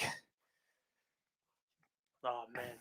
I will say this: the Islanders lost in overtime, and again, they didn't give any protection to their goaltender. So, no, it is what it is. It is what it is. Anyway, I know. I'm sad for Islander fans. That's your first point in like 2 weeks. They haven't played in 2 weeks. A month. All I'm thinking about is Rob Schneider. Oh, we suck again. Yeah. Oh, okay. In just a few moments, we will be talking to Pro Football Focus Senior Data Collection Analyst Josh Liskiewitz. Hey, I think he screws it up on purpose, so that way, we think he can't do it, but then when he does, I just mess around. It's what I do. It's what I do. We know. Anyways, Big Elvis. But it's going to be a very. By the way, Jeff, we need you to call back up because we're doing our picks. Speedy's been keeping. Speedy, what is the records right now? Jeff's in the lead by 4 over you, and then it's. Of course I am. That it's Tyler than me. Of course I am. Of course I'm in the lead. I'm right behind you. Guys all bag on everything I say, but who's we the agree. most right, Speedy? We agree. Hold on with Jeff. We agree with a lot of things, a lot of picks that we make.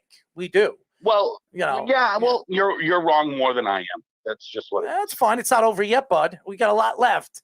And I will pull away, baby. And it's a good thing we don't make college football picks, because I would have body bagged everyone with Georgia this year. No question. That's true. First of all, I thought Georgia was going to be good this year, too. I did. So you only got on Georgia because I told you. Hold on one second. I did hear that Georgia has one of the fastest defenses that they've ever seen in NCAA football in history. So I was obviously with the good defenses and the fast defenses are usually good. And I'm going to say this again. Don't be surprised if Michigan is playing the national title. I'm just telling you. Just telling you. I mean, that could happen. I don't know. It's a wait and see thing to see who's even getting it. Could you imagine what Jim Harbaugh is going to be doing? Did you see the smile on his face when he beat Ohio State? Michigan plays Georgia. It was hilarious. Absolutely body bagged. I'm just saying that was one of the funniest faces I've ever seen. A coach go up there with a smirk. He never smiles. I mean, it's like scary. It's like a poltergeist or something. He saw a ghost or something. Here's another fun little tip for you going forward. Arch Manning to LSU confirmed. Ooh, I like it. Arch Manning? No, it's happening. Oh, it already did? Officially? No. He hasn't committed, but it's going to happen. Okay. Brian Kello. Little birdie was tweeting in my ear. Oh, yeah? Oh, there you go. Brian Kello. Or Kellogg's, we'll call him. Because he likes to, I know is I call him Kellogg's. Our special guest, Josh Liskiewitz, is going to love the Michigan championship pick. Huge Michigan fan. Oh, there we go. It's not going to. Yeah, I mean, listen. They might make it to the national championship. They're not winning. That's what Errol was saying. They're not winning. That's what he said. They're not winning. They're going to make the national championship. They're going to make the national, and you're going to see old Jimmy put a smile on his face. I'm not so sure that happens. If they got to play Cincinnati, I might pick Cincinnati. I got Michigan in the game. I'm telling you, Michigan will go to the national championship. They'll lose. But Jim Harbaugh, it doesn't matter. And if they win, Harbaugh will be a god. Harbaugh will be like, I told you. I told you. They're not winning. It's going to be an SEC championship, whether it's Georgia or Alabama. That's where it's going. I'm joking. I'm just having a little fun with this. This to me is a lot of fun. Seeing the fact that Michigan's going to be playing for a possible national championship where everybody was dogging them. Jimmy Harb. But hey, let's face it. People had every right to dog them because their track record the last 5 years has been dog shit. Where's Liskiewitz? And they got fairly. I don't know. He was just in. Now he left. I'm trying to get him back. Internet died. Sorry, he said. And they got fairly lucky too, because if it didn't snow, Ohio State will probably wins that football game. There he is. There he is. He's back. You just want to bring him in? No. Well, we're going to break. We're going to go to a quick break. Jeff, we'll get you on after Mr. Liskiewitz. Okay. Yep, Jeffrey is Agano. When we come back, ladies and gentlemen, we'll be talking to Pro Football Focus Senior Data Collection Analyst Josh Liskiewitz here on the Sports Loudmouths. It's the Worldwide Sports Radio Network. Do current market conditions have you nervous? Our experienced team of financial professionals at Heritage Harbor Financial Associates understands that no two investors are alike. We all have different goals, needs, and appetites for risk. That's why the one-size-fits-all approach does not work, especially when planning for retirement. At Heritage Harbor Financial Associates, we analyze your unique investment style so that you can work toward your individual retirement goals on your terms. Heritage Harbor Financial Associates can help you take steps to reach your retirement goals by providing a wide array of financial products to fit your needs, even for the risk adverse. Give us a call at 631-331-6599 to learn more or to set up an appointment with one of our financial professionals. You can also find us on the web at hhfa.org or on Facebook at facebook.com/hhfa.org. Our number again is 631-331-6599. That's 631-331-6599. Investments in stock, bonds, and mutual funds and variable annuities are not FDIC insured and are subject to fluctuation in value and market risk, including loss of principal. Heritage Harbor Financial Associates offers securities through AXA Advisors LLC, New York, New York. Member FINRA, SIPC. Annuity and insurance products offered through AXA Network LLC. You're listening to the Worldwide Sports Radio Network. This is the Sports Loudmouths. As you guys know, this is another show of the Sports Loudmouths. I'm your host, Big Easy, Errol Marks, Speedy, Drano Speedy, and Tyler Malibu Harrison. Yes, we've got it. You like Malibu? I like Malibu. All right. I know you like Malibu. You don't look like you're from Malibu, but What the hell's that? I think you're covering your hair because you're losing it. It's okay, right? It's okay. I mean, if I could look like Elvis, I certainly would like. Listen, nobody could look like Elvis except yours truly. He's not kidding. He's got a wonderful mop under that hat. 631-672-3108 is the number, everybody. You can go to our website at www.worldwidesportsradio.com. iOS, yes, our app is on iOS, WWSRN, or Android. Worldwide Sports Radio Network. By the way, Speedy, my heart goes out to you and your family again. I know your grandfather passed away the other day, and it's been a really hard couple of weeks. I lost my nephew. Speedy lost his grandfather. It's been thank you, very, very hard. But you gave us all COVID. What? You gave us all COVID. Are you going to bring up the COVID thing now? You see what I see, Josh? This is what I have to deal with during the show, but it's great. It puts me, they put me and drive me to stand and scratch my nails on a chalkboard or something. Anyways, we are now talking to Pro Football Focus Senior Data Collection Analyst Josh Liskiewitz. You like that? Well, let me tell you something. The whole show before we got you on, I know how to pronounce your last name. But I've Shalom. been going back and forth on how I'm going to present your name because it's got a mouthful, you know. Yes. I won't argue that. Liskiewitz. Normally people add an SKI at the end of it because they figure out it's Polish and they get scared. Oh man, so I really didn't need to say shalom just now. Well, just because he's Polish doesn't mean he can't be Jewish. No. Are you Jewish? He asked you if you're Jewish. Josh, are you Jewish? Hello? I think we froze. We need to get Josh back. I mean, he's freezing on us. Hello? I'm freezing all day long. Oh, there it is. There's the Elvis. What? The Elvis of what? You know, that's how you make your money on the side, isn't it? You go to Vegas on real fast. I go to overnight, Vegas. you get your There Elvis we go. impersonation. There we go. Josh. So tell the fans, Think first we're of back. all. Sorry about that. Absolutely. Tell the fans how you started as, working for Pro Football Focus, and how did you become a senior data collection analyst? Sure. Well, I was working, I guess, as an apprentice for a former NFL scout. We were doing some work for Big Ten Network, doing some college scouting for them and for the CFL. And eventually, when Chris Collinsworth purchased PFF in 2015, they decided to finally expand to college because to that point, they were just the NFL. And so they needed to hire new analysts. I had a couple connections there. And that's kind of when it all started was 2015. That was my first year. And been kicking there ever since.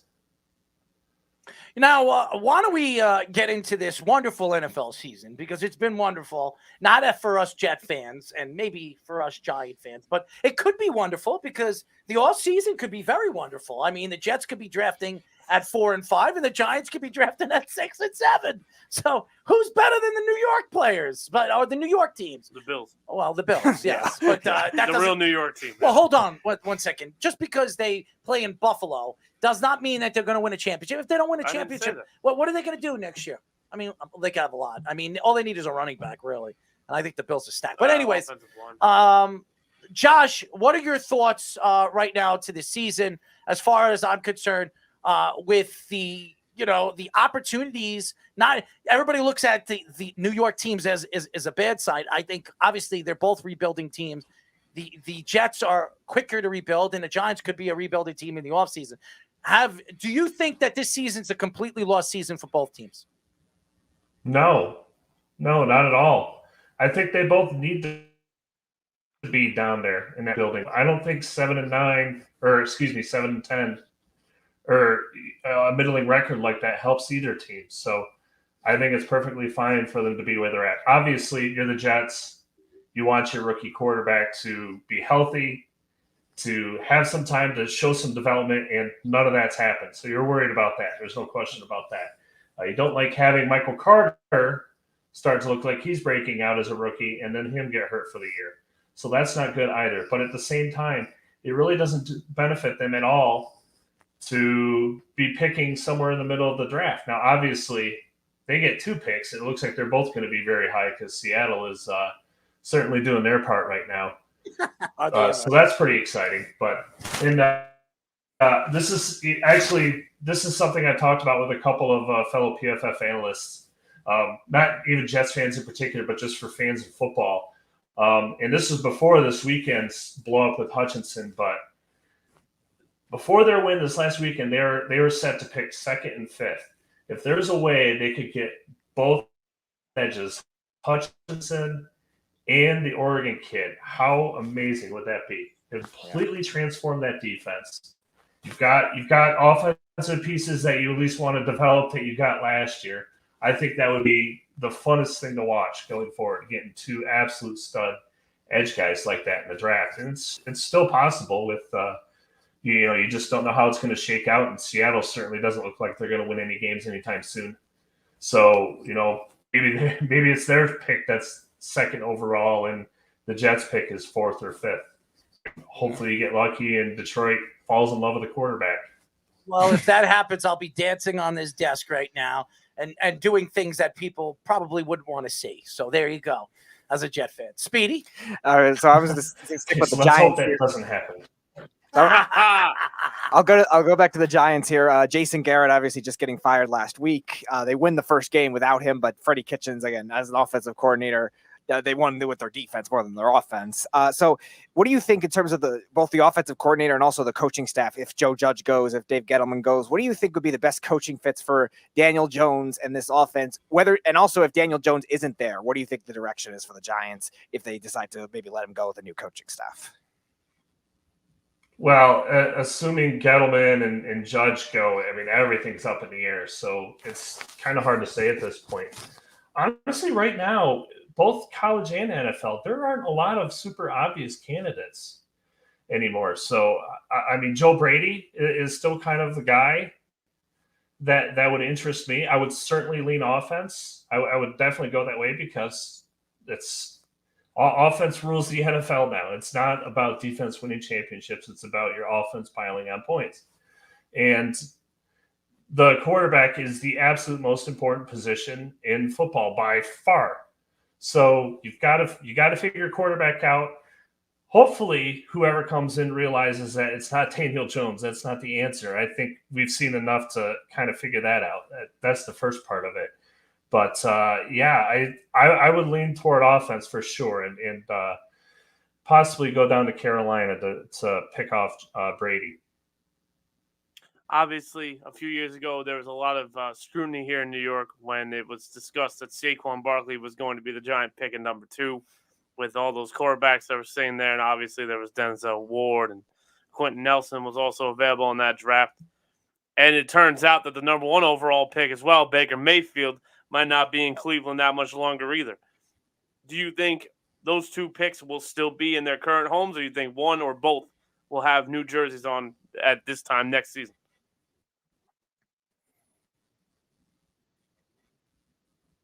My question scared him. I know it's a little.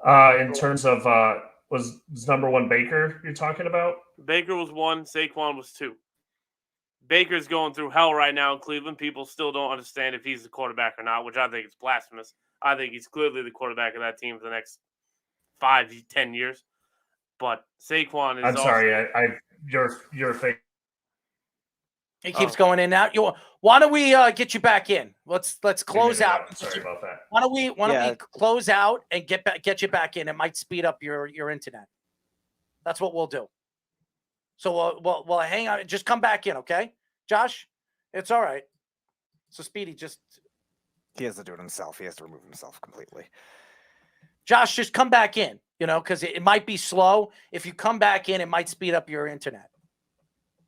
That's what I would think. Because we'll go to a quick break.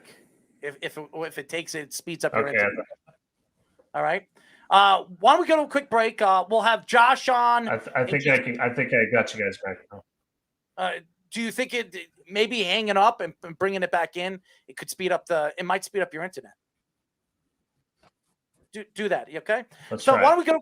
We'll go to a quick break, and in a few moments, we'll have Josh Liskiewitz back on from Pro Football Focus here on the Sports Loudmouths. It's the Worldwide Sports Radio Network.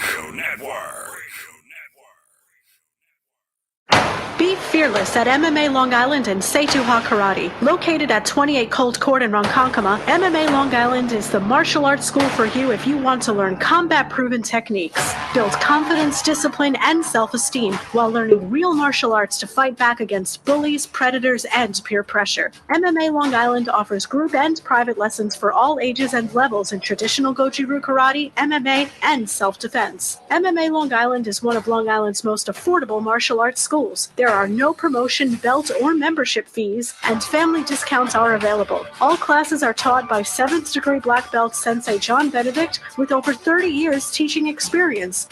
So whether you want to get in the ring or protect yourself and your family, MMA Long Island can help you reach your goals. Visit MMALongIsland.com. That's MMALongIsland.com or call or text 516-381-9660. That's 516-381-9660. You're listening to the Worldwide Sports Radio Network. This is the Sports Loudmouths. That's what I'm talking about. Bouncing around for Josh. Yes. We are back, ladies and gentlemen. Sports Loudmouths. I'm your host, Errol, Big Easy Mark, Speedy, Drano, Petey, and Mr. Tyler Malibu Harrison. 631-672-3108 is the number. Go to our website at worldwidesportsradio.com. Download our app on iOS or Android, Worldwide Sports Radio Network on Android, and on the wonderful iOS, WWSRN. But anyway, so we now still have back, and probably a faster speed now. We are now talking to, and we are still talking to, Football Focus Senior Data Collection Analyst Josh Liskiewitz. Yeah, look at that, Josh. I've got it, and we're ready to go. So, again, Tyler, you want to finish what you were saying? Can you hear me, Josh? He can hear you. Yeah, you're coming in fine now. Sorry about that. No, you're good. You're good. You're good. So we were kind of leading with the Giants question. So my question to you would be, Saquon at number 2 was a lot of talking points when they drafted him. Dave Gettleman's lost his mind. What the hell is he doing? Now Saquon and Baker are both in a similar boat trajectory of neither of their teams seems to know if they are going to be there next year. Are one or both going to be in new homes? Will one or both still be where they are? Where do you think they're going to be next year? I don't understand how either team, regardless of who's in charge at this point, at the point of the offseason that it comes to this, I don't understand how either one of them can be there. You can't pay Baker that much money to be to be playing like he is. I know he's banged up now, but it's not like at any point in his tenure there he's played at a stage where you want to pay him franchise money. And then certainly Saquon, you can't ever pay a running back that kind of money, period, that he's gonna, that he's gonna want, and he's never on the field. And even though he's had points this year where he's finally been healthy, he hasn't been active. Why? Because running backs don't matter. Offensive line matters. Running is an offensive line stat. That's where it comes from. And you can't take running back second overall, and you can't give running back second contracts. So, no, I don't see either of them staying with their current teams. Watching what's going on in football, and there's a lot of crazy stuff going on, and this could be the first year, and I said this yesterday, this could be the first year where you're going into the playoffs where there's no real choice to say that team in the NFC is going to the Super Bowl, that team from the AFC is going to the Super Bowl, and this team's winning the whole thing. This could be the first year that we're going into the playoffs where you could flip a coin on who's going to win, who's going to lose, and could be a surprise. So your thoughts to the new season where there's not 16 games, but 17 games in an 18-week NFL season, and then the playoffs adding the extra team. What are your thoughts to this year's playoffs with the NFC and AFC? Boy, I think you said it. It's really up in the air this year. Does Tampa get healthy in time? That's the biggest question to me, because ultimately I trust Brady. But if their defense is going to be as bad as they've been, if they're going to have absolutely no one in the secondary, it's going to be tough. And obviously they've got Antonio Brown now. As soon as he went down is when they started having his problems. Now he's got the suspension they have to deal with. Certainly it's not going to hurt them in terms of their division, but it could very well mean they're out of their bye. So they're going to have an extra game to go through, and you never know in the playoffs with the one-off. Green Bay, I don't know that if they have enough, certainly on offense. Rodgers has seemed to turn it around since his COVID fiasco, but at the same time, they don't have a lot of weapons. Aaron Jones is back, but he's banged up now. You don't really know what you got there. I don't know if I trust them. And then are we looking at Arizona? We don't know how Kyler's going to play when he comes back. He has a history, albeit a small sample size, but he has a history of not playing very well when injured. So we don't know how he's going to perform either. So NFC is completely up in the air.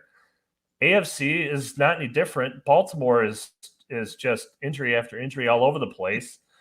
Lamar's not playing particularly great, even from a clean pocket. I think our guy said his passer rating is only 91 from a clean pocket, which is really the most reliable that for. I don't know if we're going to get it from then, even though we're getting better coaching. Do we trust a rookie quarterback in New England? I don't know about that. And Kansas City, boy, we'll see what they look like coming out of the bye. But that offense outside of the Raiders, they're not clicking. Let me ask you this question. I'm sorry to cut you off, but I'll let Speedy go. But this has been really Mahomes thing, and I know everybody loves Mahomes, and I always thought that he's the next up and coming big superstar.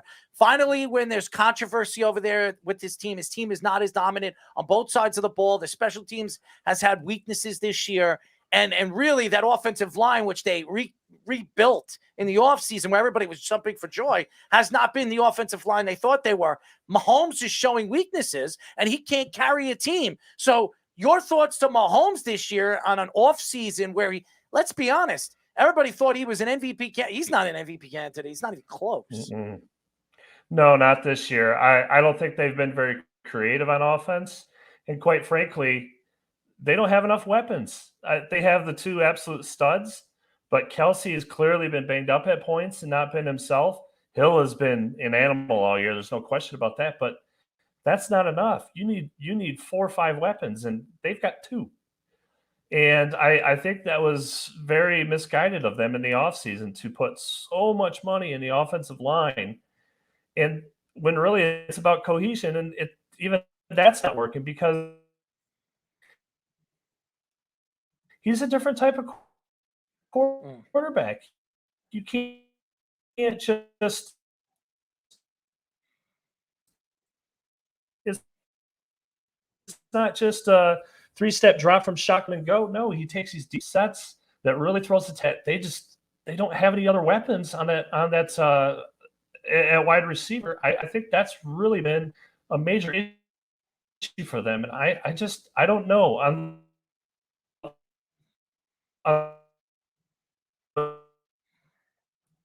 He's going in and out. Oh, I like it. It's got a little ring to it. Look. Yeah, it's got like a what's that toy that we? We're had? losing you It was like again, bud. It was like a microphone thing. Yeah, it was like a. Yeah, I'll Josh keep is gone again. Josh disappeared off the He's face of the earth. But good, I'll answer for him. This Mahomes thing needs to be dropped. He's clearly the best young quarterback in all of football. He'll be fine. Really, I don't think He's so. Who is the one that's sitting out for the whole season? Deshaun Watson, who I think is the best young quarterback in the NFL. If he played last year, I think you put Deshaun Watson on the Kansas City Chiefs team. I think they have a better record. They're a better team. I don't know. That's not fair to say. Well, it's not fair to say to see what Watson, he's played with over there in Houston. Okay. Deshaun Watson had J.J. Watt, McKinney. That's defense. Right, but he had leaders on that team. Mahomes went there and became the man. Mahomes, I think, took them and won a Super Bowl. Fairly overrated. I've always thought he was overrated. Has Watson even won a playoff game? Oh, hold on one second. Yes. So Watson played for the Texans, okay? He never – if you put Watson on Kansas City with his skills, his personal skills, he's faster inside and outside of the pocket. He can make every single throw. I honestly, I think the best young quarterback in the NFL right now is Deshaun Watson. He's just never going to get the credit, especially if he comes back and he dominates because of what he's considered to be pointing fingers at doing. There's generational talents. There was Elway, then there And was, you're saying Deshaun Watson isn't generational? No, hold on. There was Manning. Okay. There was Elway, then there was Manning, Brady. You see what I'm dealing with, Josh? And now there's Mahomes. And hold on one second. That's it was how it goes. Brady and Manning. Right. So why can't you have Watson and Mahomes? Because Watson hasn't earned that spot yet. He absolutely has. I mean, look what he did to the Texans No. last year with that garbage of a team. I mean, he was throwing What the did he ball do to last year? second. What do you mean? What did he do last year? What did he do last year? What do you mean? What did he do last year? What did he do last year? He had 30 touchdowns. He threw what? 7 Mahomes interceptions. outperformed him last year. What happened? Mahomes outperformed him last year. Mahomes, not by matter much. of fact. not by much. He had more yards. He had Matter more- of fact, come on, Josh. Lamar losing it is Jackson fun. outperformed Deshaun Watson last year. And Lamar No, Jackson, he to didn't. me, isn't even a quarterback. Lamar he Jackson had a wasn't. streaky year last year. He led the league in yards, and he played with nobody throwing the ball to. He Pat threw 30 Mahomes touchdowns and is 7 the best young quarterback in interceptions. football. And number 2 is the guy in Buffalo. Dip it. You see what I'm talking about, Josh? Number 2 is the This guy what in I'm dealing Buffalo. with. Josh Allen's the second best young quarterback in all of football. Go ahead, Speed. And then there's Give Herbert. Josh what he needs. Josh, are you back in? Oh no, he's still frozen again. He's a beautiful man. I got to say that. I mean, that's a headshot to remember. I mean, seriously. But we keep losing him. Poor Josh. Yeah, he keeps freezing. You know what? Tell Josh that we'll call him on the phone. I think that would be better. Okay. Put him on the phone. I think that will be better for him, and it'll make a little bit more sense, and it'll give him a little bit more sound. Josh, Twitter message us your number, and we're gonna call you. We're going to call you. We're going to put you on the phone. Video feed is not working. It sounds right? better. He Trust me. doesn't hear us. Yeah, but he's sending him a message. He's sending him a message. Text him, Speedy, or send it on his thing, and let him know that we'll call him. And I think it'll be better to finish the interview because I feel bad. It just sucks, The internet's slow over there.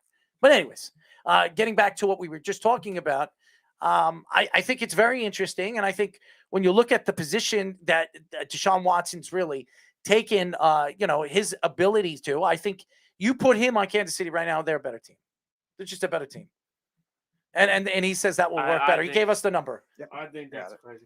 Why is it crazy? Because the guy in 3 years won an MVP, back-to-back Super Bowls, and won a Super Bowl. How is Deshaun Watson going to win an MVP because he plays on the Texans? The Kansas City Chiefs were not what they were until Pat Mahomes made them that. Listen, Alex Smith had a lot of good teams.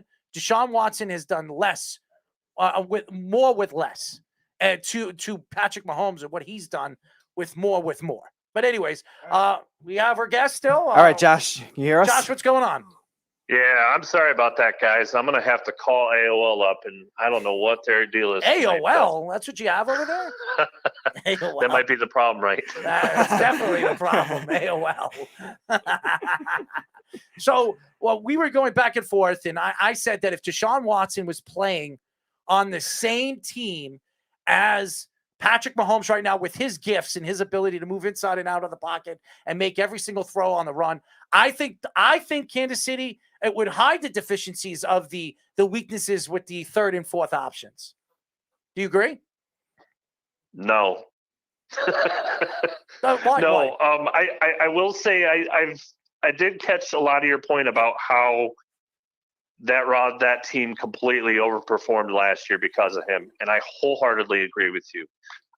And we keep a WAR stat, a wins above replacement stat, and he was way up there last year. And there's no question that, and I don't know his number off the top of my head, there's no question in my mind that they won 6-7 extra games last year because of him. So I'm not going to disagree with you there. However, I don't think he goes into Kansas City and magically fixes thing. I don't think that just because he did so well there, that means he's better than Mahomes. It's interesting. I mean, I know Speedy has a question for you, but it's very interesting because I do believe he's better than Mahomes. I think his skills are just as good or even better. The only thing now is he's had a lot of problems with the press now, and I don't think any team or any coach is going to trust that he's going to stay out of trouble after this. So I want to go back to what Errol was saying about the parity. One of the big reasons for the parity this year has been the fact that I don't know if it was the end of 2 weeks ago or the end of last week, I saw there's actually more road wins in the NFL this year than home wins. And last year we saw the Buccaneers win the Super Bowl as a wild card. They were a number 5 seed. They had to win all 3 playoff games on the road. Now with all these road wins this year, there's no obvious home field advantage. Can you see that kind of thing continuing the playoffs with an even larger sample size and maybe just one team running through the playoffs? Yeah, I could definitely see that. That's certainly part of it. And that's something our guys have looked at in terms of just home field advantage basically disappearing the last 2 years. Obviously, last year we had no fans, period.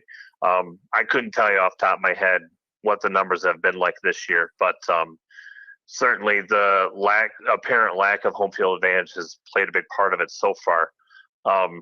I will say college, we finally saw one in college where that played out. University of Michigan, they had a pretty wild atmosphere on Saturday. So I don't know if maybe that bodes differently for the NFL in terms of the playoffs. Maybe more people are willing to go, or if maybe it's COVID is just keeping people away, or maybe it's just purely the NFL experience is keeping the people away. I don't know if I really have an answer for that. So we're talking about. I just lost my whole train of thought on my question. Oh, all right. So this offseason, Carson Wentz was kind of given up on by Philadelphia because they thought Jalen Hurts was the man. Indianapolis said, we'll take him because Frank Reich is a miracle worker for him. And Carson Wentz has really had a bounce-back season. I think Jimmy Garoppolo is also going to be in the same boat this offseason when he gets dumped. Probably, I don't even know where he would go, but he's going to be traded or shopped or released or something. He will be wearing a new jersey next year. Do you see the same type of response from Jimmy Garoppolo with a different team? Or do you think that he's going to be an afterthought when he gets released, cut, moved? That's a tough one. Part of that is going to be how the NFL views the rookie class. And I have a feeling it's going to be a lot more up in the air than last year. Obviously, we had 5 guys last year that the NFL loved. We knew we were going to be first-round picks. Obviously, Jimmy has been starting most of the year over one of them. But the fact remained that we kind of had a good idea that those 5 guys were the guys that teams were going to get invested in. I don't think there's going to be anywhere near that many guys this year. And we're talking, Detroit, obviously 0-10-1 looks locked into that first spot and in desperate need of a quarterback, but no one at this point really thinks they're going to take one. So that kind of speaks to that. Does that bode well for Jimmy? Maybe, but it might mean he's on a bad team too. I think there's going to be a place for him and a chance for him to start. So that's a place to at least start with. Blue next year. I don't know what that accomplishes though. I think he's still He's a winner. I don't know about that. I think he's still just a guy. I don't think he does anything really special. He's not super accurate at any level. He doesn't have a huge arm. He's not a super athlete. He gets injured quite a bit. Giants have a bad line. He likes to hang out with porno stars too. So. Hey, that's not a bad thing. Well, and also I think it's worth pointing out, Carson Wentz has been okay in points, but I mean he's had a lot of turnover luck. He's still making a lot of really poor decisions, a lot of really poor throws. He's not grading super well. He's just in the 70s. He's just a little bit above average for us, which is going to put him at best in the middle of the pack in terms of the starters. I don't think he's been anything that special. He's not a complete dumpster fire like he was for Philly last year, so it looks like he's better. But I don't think Carson Wentz is all of a sudden this example of put him somewhere else and he's going to shine. As you guys know, we are talking to Pro Football Focus Senior Data Collection Analyst Josh Liskiewitz. Last question for me, Josh. What were your thoughts with the win by Michigan knocking off Ohio State, which, by the way, I am going to come in and say this from the beginning of the season, and I am not a Michigan fan. I've been saying that this is the year that Michigan's going to knock off Ohio State. I was right. They didn't just knock them off. They kicked their rear ends. And a lot of people making excuses. Well, they're not built. Ohio State's not built for that condition, that weather. Oh, wow. And did you see that face, that smile that Jim Harbaugh had when the press talked to him? I've never seen him smile so widely in my life, even when he went to the Super Bowl with San Francisco. Yeah, I think I should probably start by with a disclaimer that I'm actually a Michigan alum. But that being said, my view of Michigan the last 2 years has been very dystopic.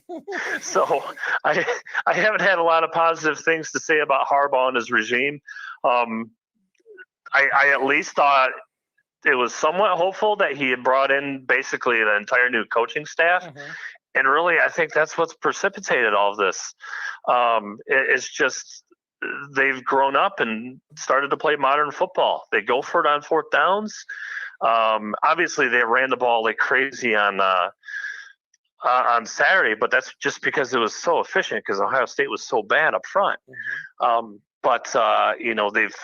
They've been better in terms of passing, intermediate and deep. That's been a big deal for them. And defensively, they're not just playing man. They're mixing coverages. They're more physical up front. And I mean, when you've got who really should be the first ever defensive end to win the Heisman Trophy, not to mention on the opposite side of him, a guy who's probably going to go in the first round too on the other edge. I mean, that tends to help. So in terms of their ceiling this year, because if they win the Big Ten, they're going to make the college football playoff no matter what. Yep. And also there's what do you think is different this year the most with this Michigan team as a whole? Maybe you mentioned the concept perspective, but also from a player perspective, losing it last year, new quarterbacks, new running backs all around. And is this the turnover of the Big Ten now? Because we always see it's Ohio State dynasty, and now they've started to show some flaws. Is this the new turnover for the Big Ten, or is it maybe more of a parity? What do you think long term? I don't know about that. I can't speak to exactly why. I mean, obviously we can look at the game and come up with individual things as to why Michigan beat Ohio State. But Ohio State was flawed. I mean, a lot of the issues they had early in the season against Oregon, those popped up this week too. So, I mean, I think the big part of it is this just isn't really a very good year for the Big Ten. I mean, Penn State's obviously had a ton of injury problems. They've had their issues. You look at the other side, Wisconsin is just not Wisconsin. Iowa's been up and down throughout the year. They've kind of somehow survived to get this far.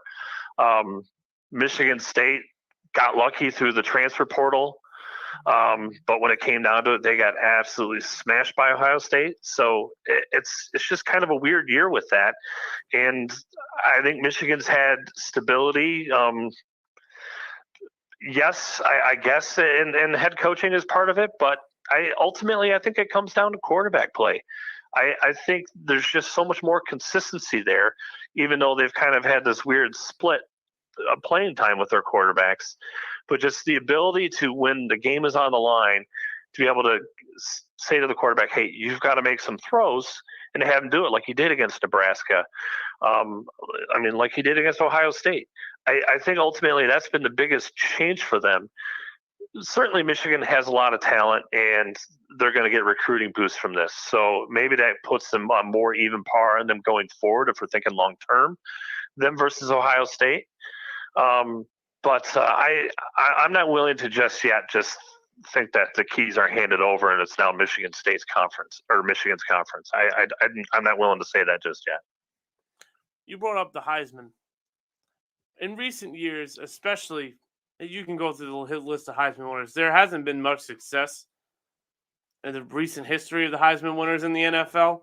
Is there a correlation, you think, or it's just that the players that have a great year and then they just win the Heisman, go in the draft, and nothing really happens? Or do you think there's a reason why these players can't succeed in the next level? I think part of it is the Heisman is all about the stats, and it's all about a winning team. So you've got a lot of pieces around you that are working well. And things that work in college don't necessarily work in the NFL. So you look at last year with Devontae in Alabama, just absolutely insane year. But he's not big. He's not really that overly fast. And when guys in the NFL get up in his face, something he never saw at Alabama, never had to because of the depth they had at wide receiver. He never had guys playing press. He struggles. And that's why you saw, like, this past week in particular against the Giants, you knew Bradbury was going to whoop him. I mean, that's just what he does. So you look at things like that. Same with quarterbacks. You know, some of the things that put up big gaudy stats in college with the spread offenses and just being able to get rid of the ball super quick and having all day behind a dominant offensive line like we've seen from Ohio State multiple times with some of their Heisman Trophy winners, that's hidden a lot of flaws in the true passing ability of quarterbacks. So I think when you put those things together, that's probably why you see a lack of that. Now, if Hutchinson wins it this year, I mean, I don't see him failing, barring catastrophic injury. He does everything you could possibly want. Obviously, we're talking about a defensive player versus, an offensive skill player. So it's very, very different. But, man, that kid just has it all. He's apparently just a supreme athlete, just outstanding off the field, leader off the field, in the weight room.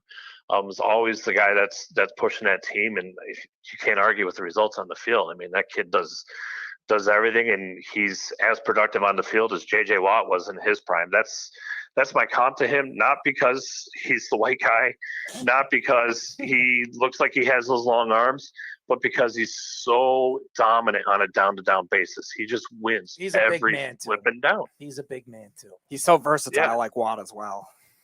Yeah. Let's hope. Yeah. I mean, that could be definitely a guy that Jets might be snagging up. Or the Giants. I mean, sitting there with 4 and 5, I mean, the Jets have really positioned very well to get 2 really massively good players. But anyways, Josh, thank you for joining us. Tell the fans how they can find you on social media. All right.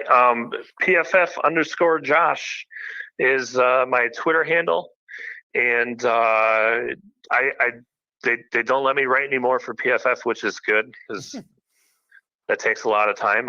It's funny. It's one of those things where you're on Saturday, you're grading your alma mater live, winning the biggest game they've won in 20 plus years.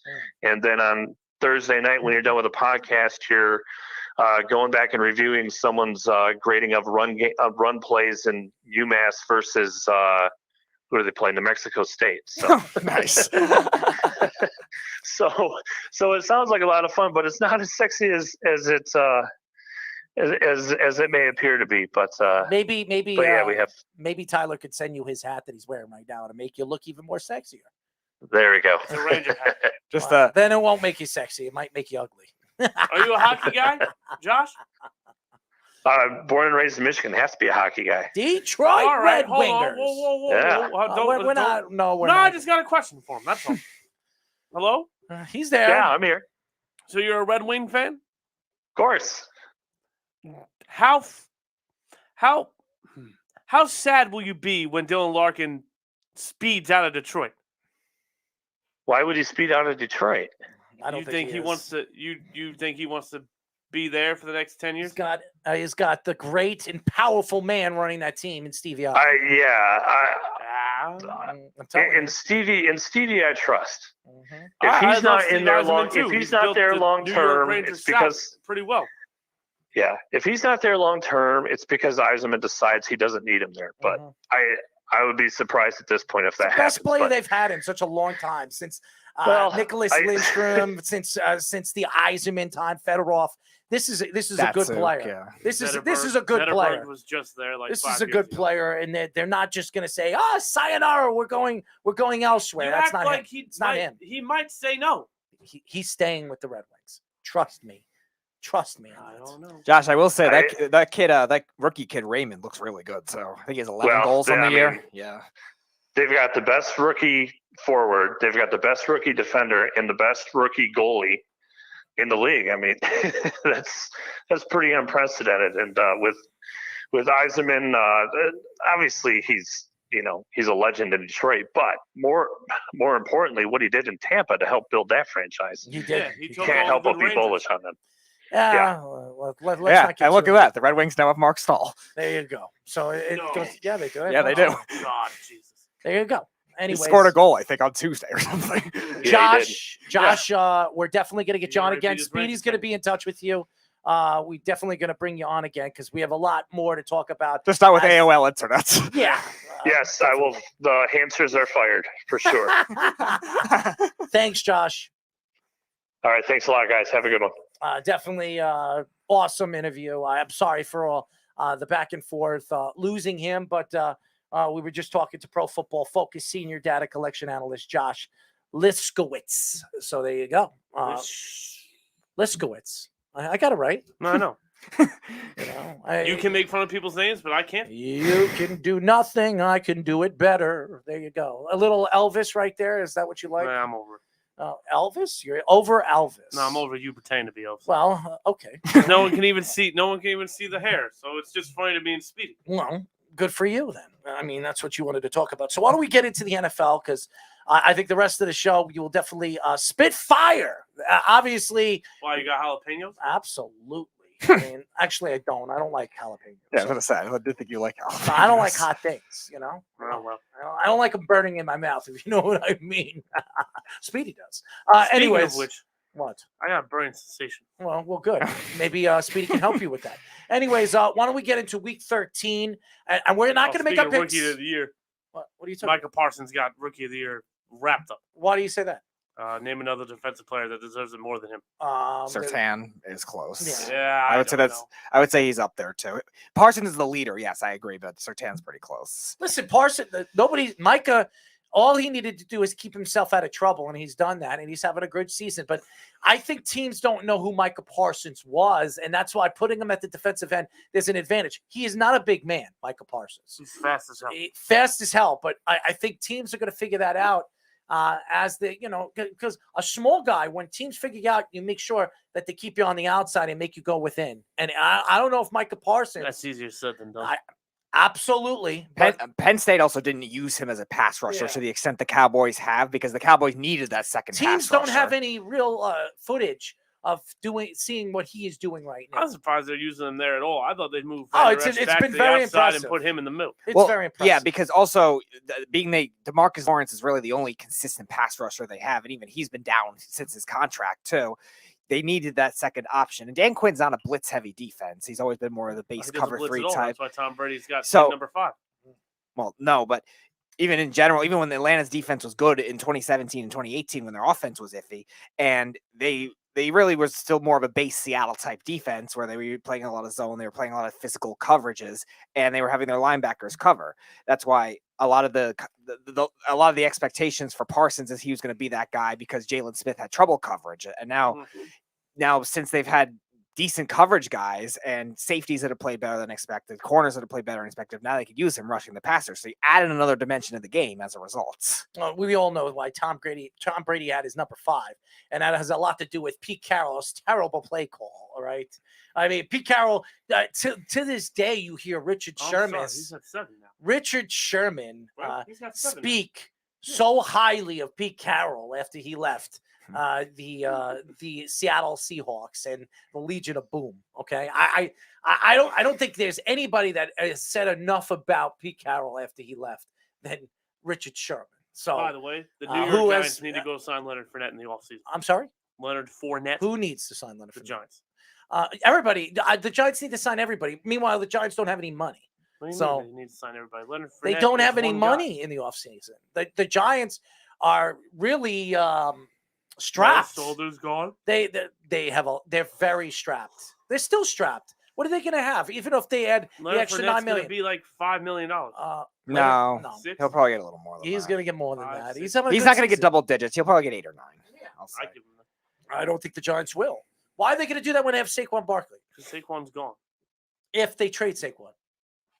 They might not, because Saquon might be a perfect fit to whoever they bring in if Judge isn't the coach. I think there'd be another team that would give him more, too, because the Giants need more on their team than just a running back. I think the Giants could draft a power back, maybe to complement. There's a couple of good ones in the later round. Yeah, I think the Giants could draft a power back. We were talking about with Garrett Price yesterday, all the running backs the Bills could use. There's a lot of depth in the draft. I think there's more depth than he gave him credit for, too. That the two, both, I don't know if the second Oregon back is eligible, but Verdell got hurt last year for Oregon, Breece Hall for Iowa State, the kid Jeff Love's on Texas. I don't know if he's eligible this year, but these are all guys that could be later on, too, where it's not just going to be the Georgia or the Alabama guys that are probably going to end up going earlier. And we see running backs like Taylor, a Badger, who I don't want to give any compliments to, okay?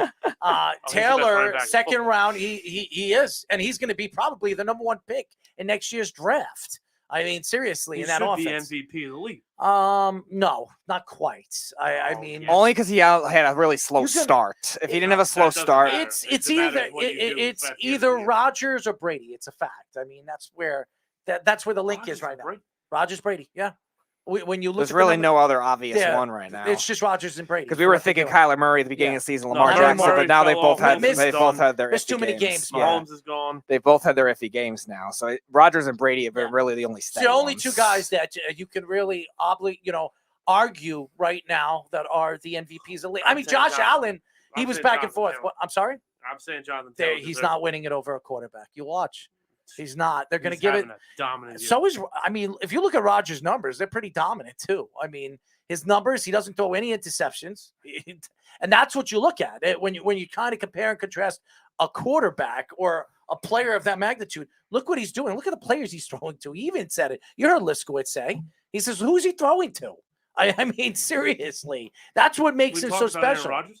Yes, he mentioned he mentioned he doesn't trust them because he doesn't know what they have on offense. That's right. And by the way, Aaron Rodgers still has 8 games or 7 games left. Oh, by the way, he has almost 3,000 yards, 23 touchdowns, 4 interceptions. How is he not an MVP candidate? I didn't say he wasn't. So I'm giving it to Jonathan Taylor. I mean, he's got almost 20 more touchdowns than interceptions. I mean, that's ridiculous. If I'm going quarterback, then I'm going Brady. Snuck says, well, right now it's Aaron Rodgers, if you really look at the numbers. Snuck says, well, we know that the Cowboys are going to win the Super Bowl, so let's talk about who comes in second and third. In Belichick and trust, Deshaun Watson is way too busy showing chicks his wiener Brady's to worry had a about good playing season, football. To the Jets. I don't know who that was referring to. Oh, Garoppolo, I guess. Is this just me, or is 0-16-1 somehow slightly more entertaining than 0-17? Snug, look at my Twitter. I've tweeted that so many times. You know they're not out of the playoff hunt? No. The Lions. Somehow, some way. They're not mathematically eliminated. Yeah. Yeah. They need a lot of help. They can still do it. We got to do the playoff machine for that. Stuck says, Wisconsin has been great the last month and a half. Crazy good defense. They stumbled on a couple games early. The Big Ten is tough. Gino Torretta for MVP. And Saquon Sanders will load the Giants on his back and carry them to the Super Bowl. I love to dream that kind of thing to happen, but it's not going to. No, but the Giants could make the playoffs. They really could. Yeah, they could. They're not. They're not game back out of right it. now of Watch many out different for the teams. They're not out of it. Yep. Well, they're in the playing spot right very now. good. They're in the 7. Oh, they're definitely. And I'll tell you No, this. I mean for the division. The division. Well, if the Cowboys lose this game, yeah, they can. Yeah, absolutely. And the Cowboys the last 3 weeks, I don't know what's going on with them, but that maybe the Beeve put a hex on them. Beavette. Maybe his Beavette. His mom. His mom, maybe. He put a spell on me. And now she's gone. That's what I'm talking about, his mom. Anyways. Getting back into this week 13. 13? Yes, 13th week. I mean, there's a lot of important games. The amount of times Errol said Aaron Rodgers' name in the past 5 minutes.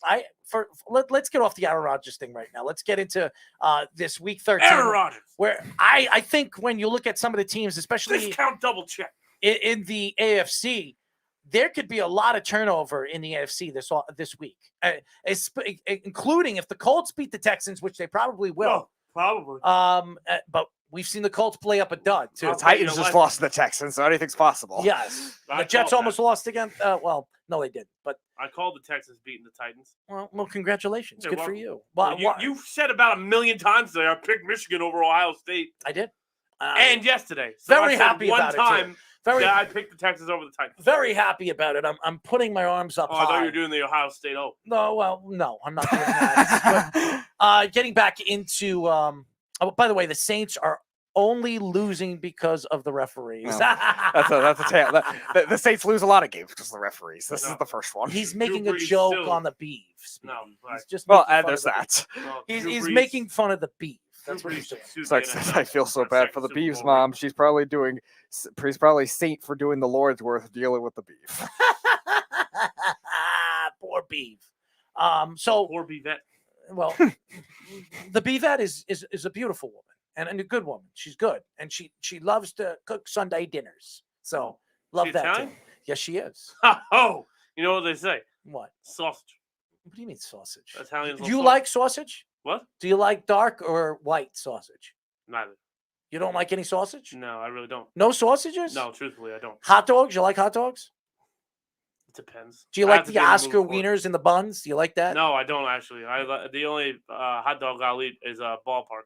Oh yeah, ballpark. So you. How about the dirty dogs in the city? You don't like those? Those are No, good. the ones you mean in little wheelie carts? Yes. Oh, they're delicious. dog Yeah. vendors. But that's just grease. We call them dirty dogs. That's what we Right, call but them. they're just grease. The dirty It's dogs. 99% grease, 1% hot dog. So you like dirty dogs? Sure. All right. So there Woof, you go. I really like barking. So this week, I think the schedule is very interesting. It's Are a we doing battle. picks? Yes, we will in a little while. The Why not battle now? of the bad teams, if you really look at it. Just think about it. Why? Who are The the Jets mediocre playing? teams, okay? Oh, the Jets get the Dolphins, right? The Dolphins Giants against the do. Giants. The Giants do. No, The that's gonna be Texans terrible, versus the Colts. The Lions against the dude. Vikings. Colts are a good team. The Eagles versus all these games. How about this? Arizona versus the Bears. I mean, these are That teams. game is going to be a trap. I don't think so. That's a trap. No. Oh, Kyler it is. Murray coming back? No, it's not going to be a trap. Okay. I think it's going to be a blowout. That's what I think it's going to be. Nah, trap. Oh God, it's like Sister Speedy's dog fall into the dirty dog category. Probably. He's a very Probably. dirty dog. Yeah. Those like Has he cleaned his mouth since? No, he licks the toothpaste when we try to brush his teeth. That's because he's trying to get the smell of your ass out. You got Tampa and the Falcons. That's not a big game. I mean, the Lions. That could Hold be a on. trap game, too. The Rams and the Jaguars. I mean, this is the battle of the good teams versus the worst teams. I mean, the only two games that really. How about this? Ravens and Pittsburgh. That's a joke. I mean. Oh, this is supposed to be the Le'Veon Bell revenge game, and now we got Seattle and the 49ers. He's on the point. and then the No, I Broncos. cut him. But No, I know that, but I thought somebody picked him No. up. I mean, the games to really stick out is the Chargers and the Bengals. Yep. That's and gonna be a the hell of a Washington football team and the Raiders. Those are the two games that really stick out to me. I Well, it mean, depends and on the which Raiders Patriots and show up. and the Patriots versus the Bills. I mean, that's Monday night. right? Monday. That's probably the best game of the week. No, That's that's on Monday the Night best Football. game of the month. No, it's the best game of the week. That's going to be a hell of a. That's going to be a slow. Absolutely, because if the average fan won't like it. Absolutely will. No I mean, way. it's in gonna be 20. it's in Buffalo. It's going to be cold. Might even be snowing over there in Buffalo. Oh, this could be. Let it snow. Let it snow. Let it snow. Oh, the Elvis Christmas album has begun. Don't make fun of the Elvis marks. Could we? You know what? I should cut some of my hair off and give you some of it. Please. I think you need it. I really. Do you have some plexi glue or something like What? that? Don't worry about how it gets stuck to my head. Just give it. Oh yeah. So Just give it here. how about my butt ass hair? Can I What? give you that? My butt hair? Why? You have such a lovely lock under your hat. Yeah, but I don't want to give you some of the greatness of this hair. I mean, I want to The give grayness? you some. Yeah, I mean, my butt hair is. You say greatness my, or my, grayness? You have black hair, right? Yes. All right, so my hair and I my haven't seen it in a ass while, so I is don't know. black. It's not brown. So that might be good for you. No snug. I don't we want do not anything share black one that comes out of your toothbrush. ass, okay, pal? Why? What?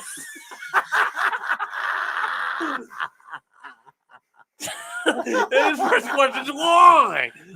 Why? Hey, listen, it makes a lot of sense if you. No, thank you. Why not? What? It's good. It's good hair. I'm sure it's It's good. healthy hair. What? It's healthy hair. I'm sure. I'm sure. I'll make sure I take a shower before I shave it off. How's that sound? It doesn't sound promising. We You could may use, just forget to we wipe. could that use the thing. hair off of you know what's balls. Wait, who's you know what? Oh God. Who's you It's know like, what? it's like says the Worldwide Sports Radio Network has a Christmas pubis swap. God. That's pretty good, actually. I do not want to know how that will go down, Stug. You give Errol your pubes, and Errol will give you his. Oh, hold on Thank one you second. for the details. You didn't know. Oh, hold on one second. I We'll was being we'll both give you our sarcastic. pubes. Wait, 'cause you why need do it. I don't know. You're losing hair, buddy. I mean, look at the set of hair that Speedster has on his head. Yeah, you're right. I mean, that's a monster quad right there. But he also. That's a quaff. You know we what? call it a You know- quaff. What? A quaff. No, that's no. What? That's not what a quaff is. That's a quaff. Look at that face. I mean, look at dude. He don't even look up. He looks down. The most amazing thing is you deal with him on like I'm a looking daily at the basis, comment section. and you don't rip your hair out of your head. That's the amazing thing to me. I mean, he's got. I hate that feeling. Like when I was a kid, I You don't hated know that. the feeling. You have hair. I've had hair pulled out before, Oh. and as a kid, I hated it more than getting. Was it a guy or girl that did that to you? It was my mother for. Oh, It was my here mom we go. for because we needed some kind of ID for a trip we were what? taking. Yeah, What trip? Undertaking. Oh, yeah. So we needed. Who was some- under and who was taken? It was back in. It was 05 or 06. A trip we were Oh, taking. We How needed. old are you? I was 10 or 11. That's Oh wow, that's rape. Yeah, so we needed a follicle of hair for, I guess, a DNA sample or something like that at that time. So that was the best way to do it. But as a kid, I hated it more than getting a needle or a shot. Like it was actually that. Shot of what? Heroin? What are we taking a shot of? I didn't have shady doctors, if that's what you're referring Oh, to. so the doctor's sharing with you, huh? The doctor's the one that would put a needle into me. Yes, to get a shot. How Yeah. big was the Put it needle? into you? How big? A was the regular needle? sized needle. But where did he put it in you? My arm. I thought it was your ass. Anyways, Why would they torture a 10-year-old kid like that? how is that? The needle's why'd taller your enough dog as lick it your is ass? already on most people that Well, age. dog licked your ass. There's a lot of. First of all, there's When a I lot was of, 19, so you were a That's little legal older. age. I didn't have the dog at At least- 10. But So at it least wasn't- the dog was it wasn't waiting for considered legal rape. age. It wasn't considered rape. Then. Right, you were legal of age. The dog did you a good thing. Yeah. And how old's the dog? He taught you something. Right. Well, the dog now is 8. The dog at that time, I think, was 4, I want to say. So 4 No, times 3. 7 is Three. All right. So, 28 years he, old. He's so of you age raped too. him. So you were No, teaching him 4 a times lesson. 7 is 28. Oh, okay. Anyways, Snug says, be careful riding the horse. It's easy to get on and hard to get off. get Jeff on the phone. Snug's Jeff, the cat. we need you to make the picks, Wait a buddy. minute, Get Snug's on. the cat. What do you mean? Wait, how come we've never made fun of the Snug's name being a pussy? What? What? What are you saying? Snug's the cat, Okay. right? Yes. Are you like Garfield or are you like what's another famous cat? What do you mean? What's your famous cat? What are you talking about? Because what kind of cat is he? All right, Jeff has returned. All right, Jeffrey. What's going on, bud? You guys are so overtly gay. It's ridiculous. Well, it's very interesting. You know, it's not being gay. It's just being honest and interesting in conversation. You're blaming Snug. He started It all was this. Snug's fault. Blame him. He's the one who brought it up. He's the one who caused the comment section to go crazy. You're the true gentleman, as you like to call him. Yes. He is a gentleman. I don't know what gentleman you are. He's not a gentleman. He might be a little gentle to women. He's the voice of reason. Oh, yeah? Mm-mm. Maybe that's why he has a picture of Garfield as his main picture. Oh, don't steal my joke, buddy.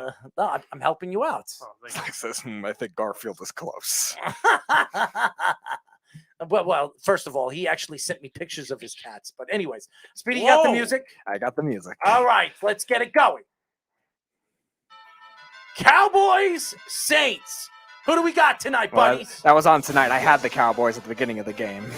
I had them close, low scoring. I had them 23-17. How about you? I would have taken the Saints, so I'm not. So you got the Saints. Yeah. All right. Even though Dak just threw a nasty pick. Put his mic up a little, Speedy, because he's a little low. He's not talking into the mic. Dak just threw a nasty pick. All right. Okay, so you got the Saints. What was the score? It's not. All right, it's fine. All right. So he's got the Saints. Jeff, who do you have tonight? I would have had the referees. They're the ones that decide everything. Who do you got, Jeff? Cowboys, baby. Did you get that? Did you really pick the Cowboys? Yeah. All right. You have any bets on the Cowboys?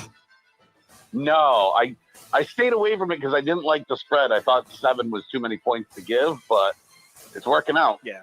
Yeah, I got the Cowboys too. I had the Cowboys going into this game. I know it's in Louisiana, but the Cowboys playing as bad as they have, I really thought this was a game for them to win. So The Saints are better on the road this year. Yeah, It's hard to pick the Saints when their quarterback situation is just miserable. It is miserable. The whole offense is miserable. Giants, Dolphins. I'll take the Giants. I think Miami's too hot right now. The Giants defense has started to play better.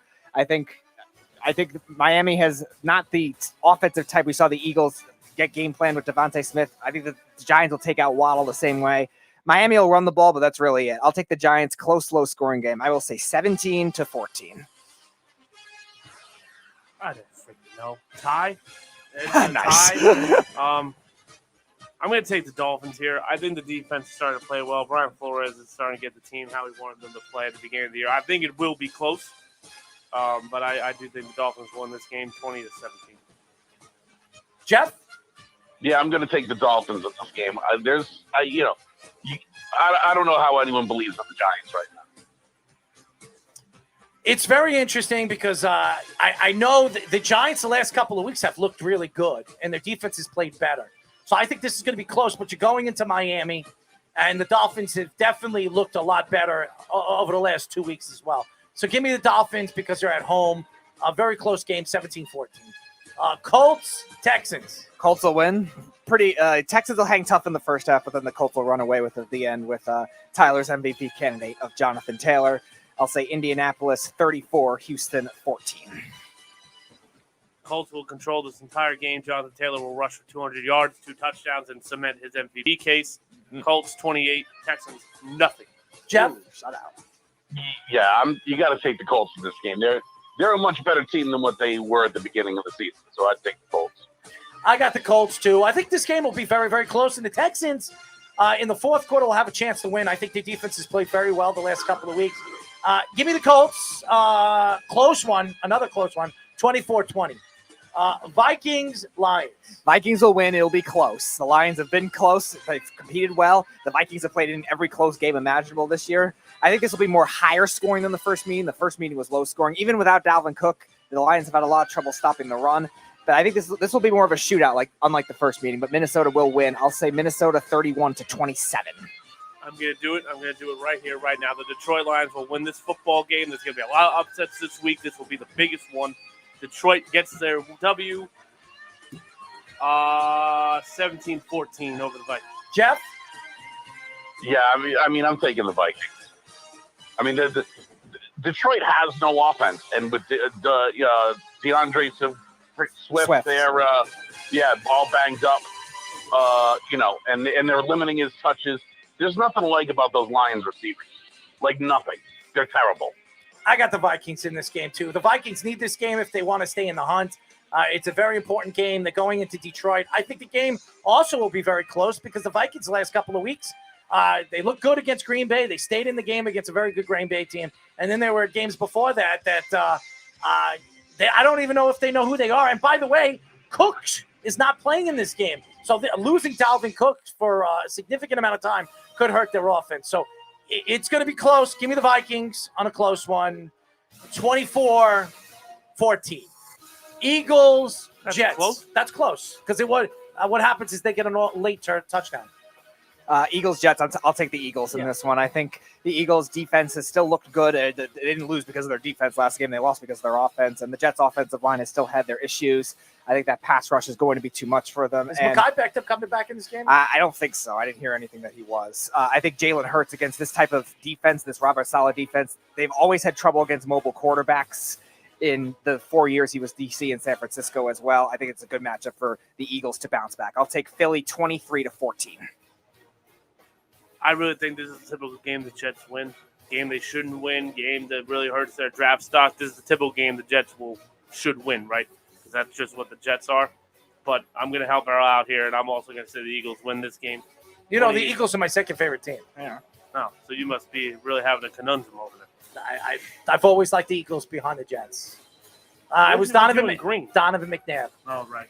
I remember this story. Who do you got? The Eagles? Yeah, Eagles 28-14. Jeff, who do you got? Yeah, I mean, you have to take the Eagles here. I mean, the Jets are just a disgusting dumpster fire of not even just this year. Their whole franchise stinks. Everything about them for the last decade is just garbage. Their fans are garbage. Fireman Ed might quit again. They're terrible. Give me the Eagles. Shut up. You're such an idiot. You just like to piss me off. I got the Eagles in this game. I think it's going to be a close game, another close game. I think the Jets will have a chance to win. I mean, losing Michael Carter for a couple of weeks, obviously, they're not 100% healthy going into this game. Defensively, I think the Jets played well last week. I think they'll continue playing well this week now that not Quincy Williams. Quincy Williams is now involved in this defense. I think he's proven that he deserves to play. Make the pick already. Give me the Eagles, 24-20. Cardinals, Bears. I'll take the Cardinals in this one. I'm with Tyler where I think it will be close. I don't think the Bears will win, but I think their defense will keep them in it. It's an outside rushing defense against a running quarterback, and usually that benefits the defense, but no Khalil Mack is going to make it a lot harder for them. They're going to have to blitz more often. The Cardinals have too much receiving depth. So I'll take Arizona in this one. Semi-close. I'll say 21-13. I'm going to do it. I'm taking the Chicago Bears to win this football game. It just feels like a trap for Arizona, right? You're 9-2. You know that's not good for the Giants if they win. I know. They have their draft pick. I'm aware. I'm actually not as dumb as you think I am. Anyhow. Doubtful. Yeah, I'm a little. Anyway. Bears will win this football game. I think that I'm ignoring him. And then at this, boom. They got the Bears 14-10. All right. Jeff, what do you got? Yeah, Arizona's going to win this game. The return of Kyler Murray. Zach Ertz is fitting in that offense really well. The Cardinals are just going to have too much offense and just, blow them right out. I mean, even with Andy Dalton starting, and Andy Dalton's been moving the ball better than Justin Fields, they're going to give the Cardinals too many possessions, and the Cardinals will run up the score. Yeah. I got the Cardinals, too. This is going to be not a close game. I think this is a complete blowout. Give me the Cardinals. 31-20. Chargers, Bengals. Close game. Both these young quarterbacks have had their moments of flash. Joe Burrow's played better in recent weeks, though, so I'm going to take the Bengals. I Two think best young quarterbacks. Yeah, I think Herbert plays well, though. That's Bengals secondary is still good, but I think that's what I think. This Bengals secondary is still questionable, but I think the Bengals just weapons in general. The Chargers defense has regressed, and the Chargers have really just been bad against the run. Where I trust Mixon to slightly edge out Eckler in this game. Give me Cincinnati. I'll say 34-31. Yep. Tyler. This will be the game of Sunday. Malibu Monday night. Well, that's actually better than Mothball. That's fun. This will be the game of Sunday. I think Monday night will be the game of the week. But I'm actually going to take the Chargers here. Justin Herbert needs to come back. This guy that we've seen the last 3 weeks has not been Justin Herbert. He's tier 2 now. He should have been tier 1 at this point. I think Herbert will come back, and I think the Chargers will win this game because I think Austin Eckler is going to have a huge day as well. Chargers 28, Bengals 24. Jeffrey. Yeah, I mean, this game is so tight. I have one question about this game because I honestly don't know. I haven't even looked. But my pick for the game will be whoever is home. Bengals. Bengals are home. Then give me the Bengals because, the Chargers haven't looked good. I don't think that they're going to put it together on the road in an outdoor stadium in Ohio where it's going to be cold.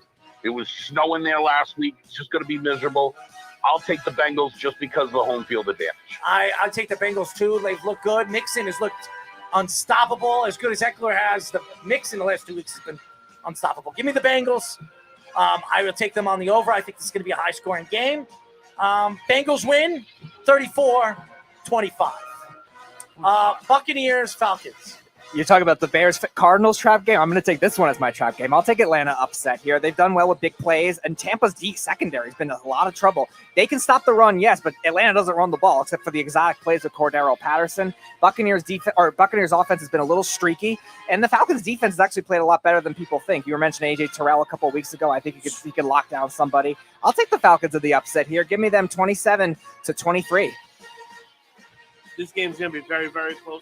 Very, very close. What are you boxing over? Let's go. Oh, I was making sure that you didn't see faces or something. Anyway, I think this game will be very close, and I do think that Atlanta will have the lead going into the final minutes of this game. But Tom Terrific does it again, and he will pull the Buccaneers out of this one. 24-21. You're going to give him your Terrific, right? What? Jeff, what do you got? Yeah. Only absolute morons would take the Falcons in this game. Only the dumbest of people would do that. It's not the Buccaneers on their worst day are a million miles better than the Falcons are. The Falcons have one player on their team, and that's it, Kyle Pitts, and they'll be fine. Right? So give me the Buccaneers in this game. Fairly large, 30-17. Bucks win. I think they'll be able to run the ball in this game. I think, especially the way the Falcons defensive line has let the run just dominate in certain aspects of the game. So give me the Buccaneers. Leonard Fournette has a big game, 24-15. Jaguars and Rams.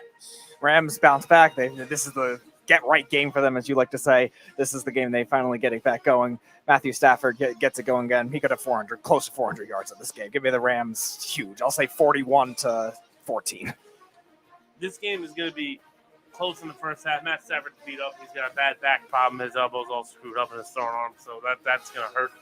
Darnell Henderson will get a lot of touches in this game. If he's healthy. I hope he is.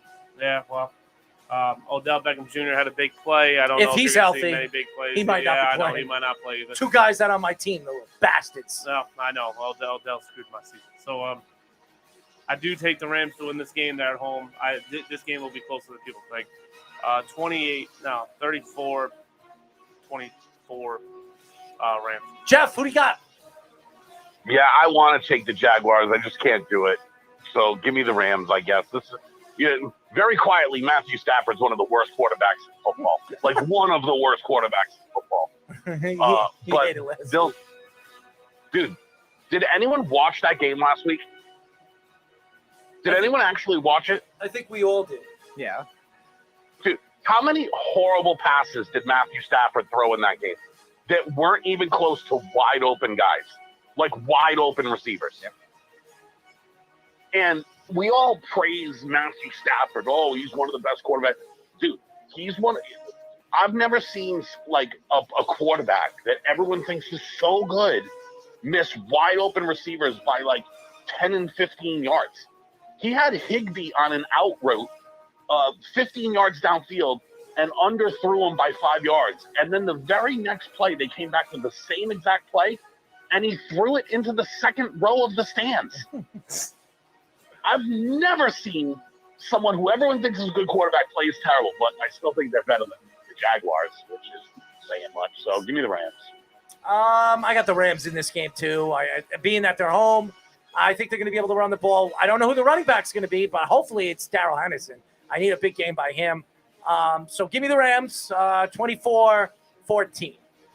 Washington and Raiders. Feeling low-scoring game here. I'll take the Raiders. I think this is a tough matchup for Washington. I think Casey Hayward and Terry McLaurin are going to cancel each other out in a way. I don't know if Washington necessarily has the depth to compensate for that. They got Logan Thomas back last week, but beyond that, they really don't have much to look at. Antonio Gibson and J.D. McKissick are kind of the hybrid-type running backs. I don't know if they're the great pure runners to take away the Raiders' run defense.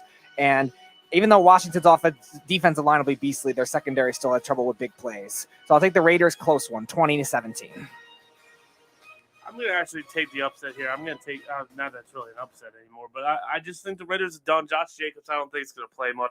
He's hurt again. And Derek Carr just seems like he's just exhausted mentally.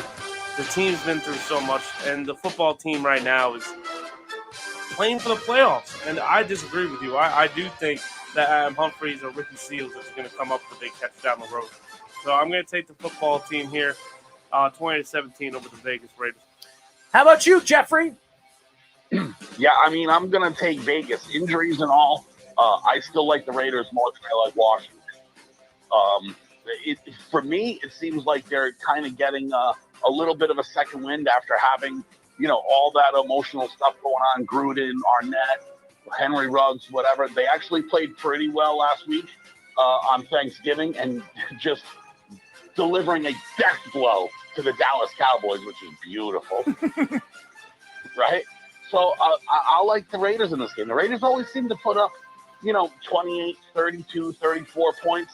And I think that's going to be more points than Washington is capable of scoring. I like the Washington Dynamos. I like that nice name. The Dynamos. I think that should be a good name for them. But something tells me they have to travel all the way to Vegas. I think that's a distance. I think it's going to cause a problem.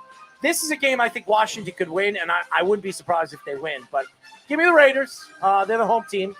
14-10. Ravens, Steelers.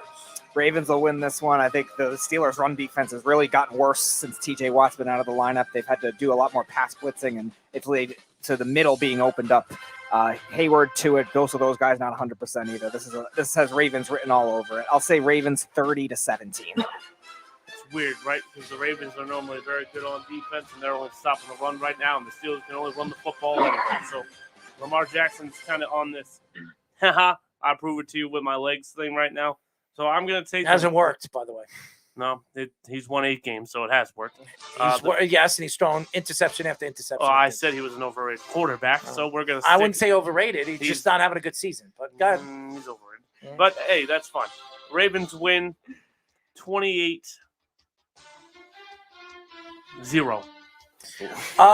Jeffrey, what do you got? Yeah, I think it's the Raiders by default. There's honestly nothing to like about the Steelers' offense. As long as Ben Roethlisberger is there, he is an absolute shell of what he once was, and he cannot lead the team anymore. It is sad to see. So give me the Ravens.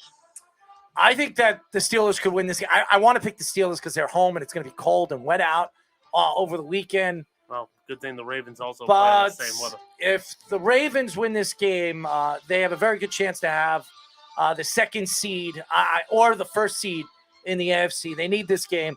Give me the Ravens. It will be close. The 1 seed right now? They are the 1 seed right now. They're the 1 seed right now. Yeah, yes. they're 8-3, but the Patriots are 8-4. So if they lose, the Patriots take it, and they win. The Patriots are number 1. Give me the Ravens. It'll be close. 17-10. It'll be close. 49ers, Seattle. 49ers win. This will be closer than people think. I think, like you were saying, this could be a rivalry, weird NFC West game that Seattle might compete with. Their defense has looked better in recent weeks. The last 3 games it's played like it did in the second half of last year. They're still not great. The Niners will win, but it's going to be one of those ugly, weird, rotational game of both of these offenses. I'll say the Niners 20-16. This might actually be a definitive win for San Francisco. George Kittle is back. He's healthy finally this year. That's why he struggled earlier in the year. Deebo Samuel's emerged on a rocket ship. And Brandon Ayuk slowly becoming an integral part of the offense again. So they got the weapons. Obviously, the running game's the running Jimmy's game. boyfriend, Tyler Malibu Hey, listen, man, Mothball Harris. I've seen the company Jimmy G keeps. That's good company. I'll keep. You're going to rocking hang with out? Could you dress up like a porno star for him? No, I figured he would bring the hook. Well, you'll have you say you have the breast for him, so. No, I didn't. I said that he keeps good company. Well, you said you had big breasts. No, I didn't. Didn't you say that? No, I didn't. Oh, okay. You must be hearing things. He does, though. That's why you were punching things randomly over there. Anyway, the Niners will win this Maybe game. I thought they were. Yeah, that's why I was going to call the police. I thought you were having one of your episodes. No, in all seriousness, the Seahawks can only throw the ball, and the Niners very quietly are a top 6 defense against the air. So I'm going to take the Niners definitively, 30-14. Jeff. Yeah, I think you have to take the 49ers in this game just because, I think there's just something wrong with Seattle, right? Something's not right with Seattle. I don't know if it's still Russell Wilson's hand or maybe the team just put on Pete Carroll. I have no idea. But I think San Francisco has the better defense, and right now their offense is playing better. So you got to go with 49ers, I think. I think Seattle's going to win, but I don't want them to win because I want the Jets to have their pick. So I'm going to go with the 49ers. It's going to be in Seattle. It's going to be a wet Seattle Sunday. I think this could very much be Seattle's chance to win this game. But I'm going to take San Francisco because I want San Francisco to win. So give me San Francisco 32-28. Broncos Good game. and Chiefs. Very good game. I don't think it'll be good. The Chiefs are going to win by double digits in this one. Their defense is finally back into form a little bit, kind of like I was saying with Seattle. I think getting Frank Clark back, trading for Melvin Ingram, it really has solidified that pass rush a little more. The Broncos, I don't think they have Teddy Bridgewater is not the big arm quarterback that's going to stretch the field, which is how you beat Chiefs. And even though Noah Fant's a good tight end, he's not targeted enough to attack the middle of the field. And on KC's offense, even though Tyreek Hill and Surtain will have their battle, I think the middle of the field could be tough. Watch for Clyde Edwards-Helaire and his return to have a good, not great rushing game, but receiving game. I think that's the matchup Andy Reid will exploit. Give me the Chiefs 30, the Broncos 20. This game's going to be very close. I don't think that they're going to be able to keep. Tyler's going to be riding on the horse of the Broncos. I had them as a playoff team going into the year. Okay, I had them as a 7 wild team, and they're pretty much where I said they would be. So I think this game is going to be very, very close. I do think this will be that game that goes down to the final drive. So whoever has the possession will be that team. I'm going to take Kansas City by the skin of their teeth, but Surtain's going to be on Tyreek Hill, and they don't have another weapon really. Don't be surprised if the Broncos pull off. I'll take an L on Mark's line right now. Don't be surprised if the Broncos win the game, but I'll take the Chiefs 31-28. Who do you got, Jeff? Yeah, I mean, I'm going to take the Chiefs. They're getting right at the right time. They're starting to play better. Their defense is playing better. Their offense is going to get with it. And I'm just not a believer in the Broncos. Only morons picked the Broncos to make the playoffs. Morons. They're right there, so clearly it wasn't that bold. Yeah, they're actually terrible. And little bit of Broncos news today, not to follow up nothing, but they did hire a law firm that will be accepting bids for the sale of. Yeah, they said 4 different anonymous groups. Bezos, baby. Jeffrey Bezos. That's who's going to get it. 100% Bezos is getting it. Yeah. If he wants it, he's getting it. I got the Chiefs. It'll be close, but Chiefs win the game, not because of Mahomes, because of the running game. I think they finally find their run in this game. And believe Tyreek Hill will have a running touchdown in this game as well. Secret of my success. Give me the Chiefs, 34-30. And the final game of the week, the best game of the week, the Billies versus the Patty Pate Patriots. I'm going to take the Patriots in this one. Their defense, it's a good matchup for them. Stephon Diggs and then the big drop off. They're going to try to key in on Stephon Diggs with J.C. Jackson, probably shadow him with safety help as well or linebacker help, whatever they normally do. The Bills running game, like Garrett Price was mentioning yesterday, has started to slow down in recent weeks. Josh Allen, I think, will have a decent game, just not good enough. And primetime, he's kind of streaky. It'll be an interesting test for Mac Jones in primetime, but here's the big thing. No Tre'Davious White. He's out for the season for the Bills. How will their defense respond? I think there are going to be a lot of transitions for that to happen. So I'll say New England 23, Bills 14. I think they're going to split the season series, so I'm only giving this game to Buffalo because I'm going to take New England when they're playing at New England. Buffalo will win this game based on just pure home field. That's it. 2017 over the Pats. Jeffrey, we know who you have. Can I abstain? Go ahead. Go ahead, Jeff.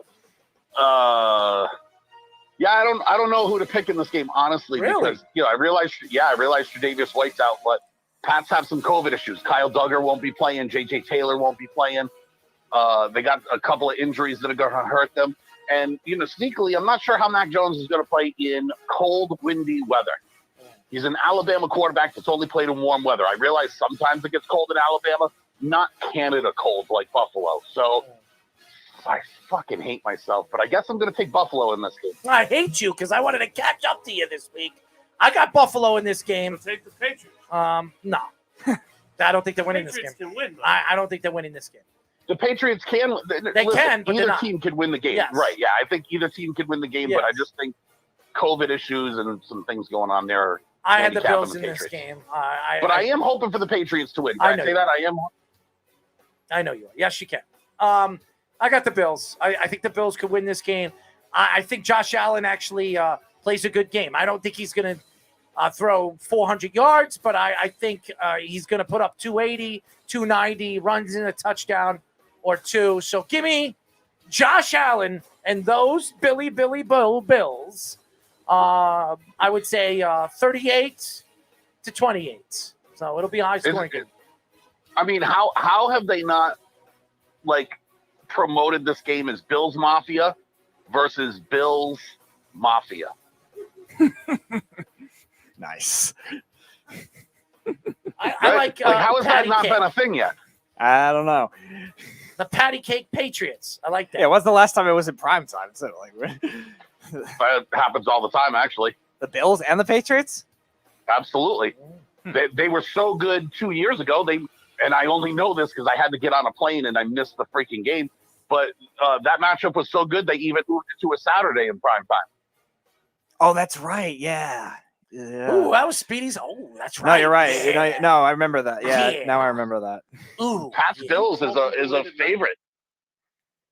What'd you say, Tyler? Do you call people late night and talk to them? Ooh, yeah. Did you like that, Jeff? He was like, ooh, yeah. Yeah, but this is what happens with Speedy because he's another closet Patriots hater. He thinks their front seven stinks. Meanwhile, I Christian did at the Barmore- beginning of the season. I thought they were not as top 10 at the beginning of the season. Right. You're also a dude that just said, "Oh, the Pats will put linebacker help on Stephon Diggs." When was the last time you seen a linebacker go all the way outside and help cover a receiver? They bracket What a number one horrible receivers. You No, know they how don't. they do the double teams. Not with linebackers. This town. Or I said or quarterback. safeties. It's all RELAX. Relax. Relax who? You. I'm I'm relaxed. What are you talking about? I don't know. I figured that would make you, happy. To hear Are your you boyfriend's- lost? I think the Patriot game is very interesting. I do because I was making fun of your love for Aaron Rodgers. It has nothing to do with the Patriots but game at all. this has nothing to do with the Patriots. By the way, Aaron Rodgers has a bye this week, so that's good for It would him. be a very large upset if the Patriots, I think, were to win. And listen, the Patriots are the hottest team in the league right now. I don't know any other team on a 6-game win streak. Right? Not playing as well as they are. They're playing great. They are. Right. But, COVID issues, really underrated. Kyle Duggar is one of the best safeties in the game right now. He's looked good this year. Has looked good. He looked good against the Jets in both games. So, I remember. He's a stud, man. He was drafted in the late first round, wasn't he? He was in the second round. Second round. And he went to a D2 school, so it was definitely a. But people thought he was give a first him the round school, talent. Speedy. Give him the school. Lenoir Ryan was the name of it? Lenoir Ryan. There you go. Lenoir Ryan. Okay. Look at that. Speedster is outsmarting the Tyler Malibu Most Wanted mothball. Not Harrison. difficult.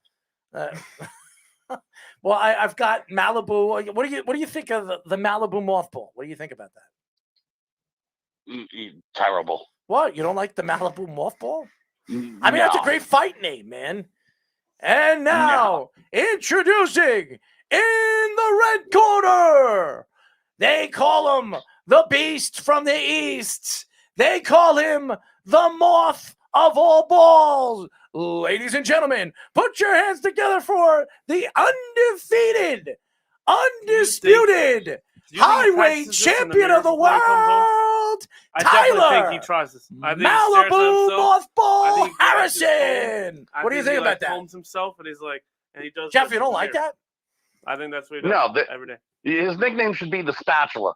What is that? The 'Cause spatula?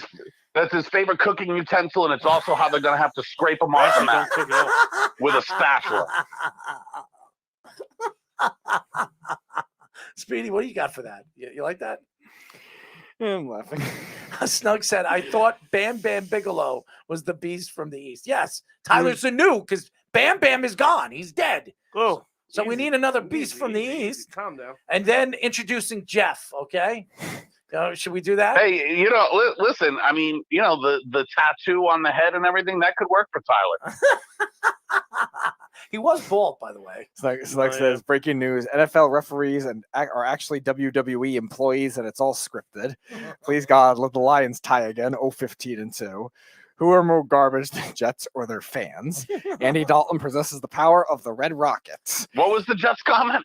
Who is more garbage, the Jets or their fans? Oh my God, tie. They literally are the perfect fan base for an organization. Go ahead, Speedy. Read the rest. Is it possible that Speedy's mom could bring his dog into the studio and interview both of them? My dog probably wouldn't behave in that case. Especially when he's sniffing your ass. Well, my ass is going to be on this chair, so that would be hard to do. It doesn't mean he can't sniff it. Feeling good hearing the Patriots, number one. Go Patriots. The jerk-off Jets has a certain ring to it. Yes, it does. Very, very good. Thank you. What else? No, the one. I mean, name another franchise that has made their most famous fans quit. I don't know if they quit because they're back and being the rickety, crazy people that they always are. So there you go, Jeff. They always come back. So there you go. So that's a good sign. I mean, there were three that ditched their Jets cities. fans aren't smart enough to do anything that's healthy for them. Yeah, and Patriot fans do. I mean, seriously, Hey, because they win. They're just so smart. Give me a break. Don't get me started. Anyway, I mean, I don't know how you're ripping Patriots fans. We've been good fans. Well, says who? The Patriot fans?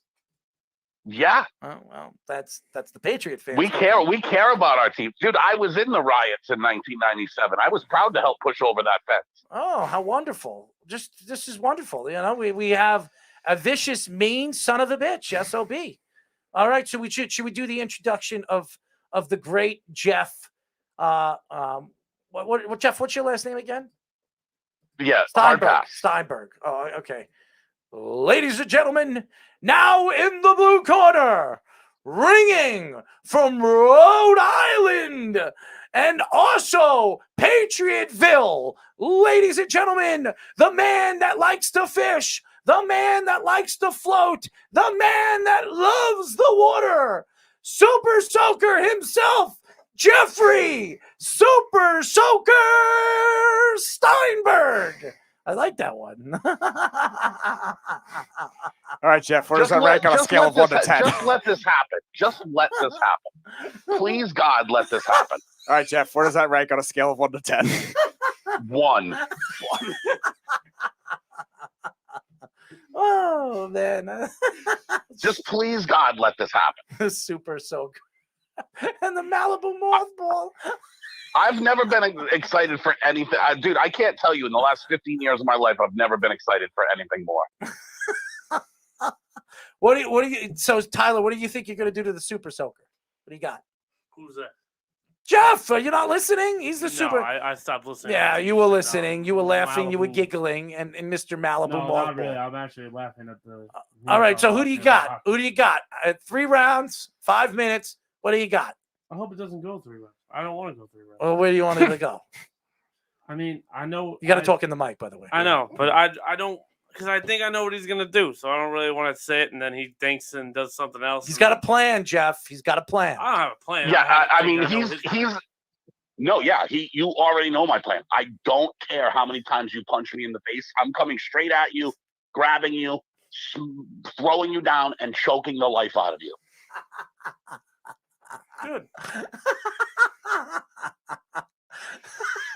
And I've already told Errol, have people there ready to rip my hands apart because I'm not letting go. I want you to know the only reason why you lived is because other people were there to help you.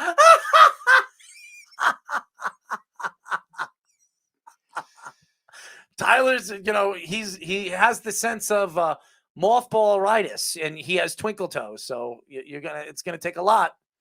Twinkle toes. There you got twinkle toes. Yeah. By the way, the Cowboys won tonight, 27-17. Yay, I'm 1-0 this week. Well, there you go. Twinkle toes. What do you think? Do you have the head movement and the ability to discomfort the man we call Super Soaker in the ring? Yeah. How are you going to do that? That's a secret. Are you going to freeze the water? What? No, he's Super Soaker. All you gotta do is spit out water, right? How do you spit out water? So you're going to use your spitting to knock him out? Is that what you're going to do? Trust me, he spits on me. It's only going to make me angry. I'm not gonna spit. You should do that. That would be funny. Listen, I gotta give him credit. The last couple of weeks, he's been getting killed because he doesn't want to fight. But and honestly, he hasn't been saying as much dumb shit. You know what I'm saying? So good for him. He's trying to calm the storm that's in front of him. What we really should have is like before the fight, we have Jeff stand on one side of the table, Tyler sitting on the other toss. One says Super Soaker, the other one says Malibu Mothball, and ask questions. I think it'll be hilarious looking at Jeff's face on one side of the table. I mean, this is literally one of those times where, like, he finally realized his mouth wrote a check his ass can't cash, and now all of a sudden he's like, I got myself into this one, didn't I? Not at all. I just know you're riled up, so why would I say anything else? You're already where I want you to be, so go ahead. Go ahead. It's like the people. You're gonna run at me. Like, that's the dumbest thing you do in a fight is run directly at somebody. Okay, go ahead. It's like Sister People piece of ring girl in the bikini. It'll be horrific.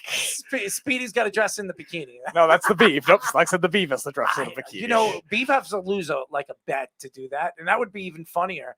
Could you imagine that the Beef come out with the ring card? No. In his mother's dress and a wig and high heels. Maybe we can get a couple of his cousins to hold up the ring card. Or even his mother. One of those three would be nice. No, the cousins are cuties. No, I don't know. I've never seen his cousin. So Errol, I'll be equal attraction to both. Yeah. When you look at the cousins, it's literally impossible to imagine that they're even related to the Beef. Really? The Beef. If you were to put them next to each other, it's hard to even imagine they're the same species.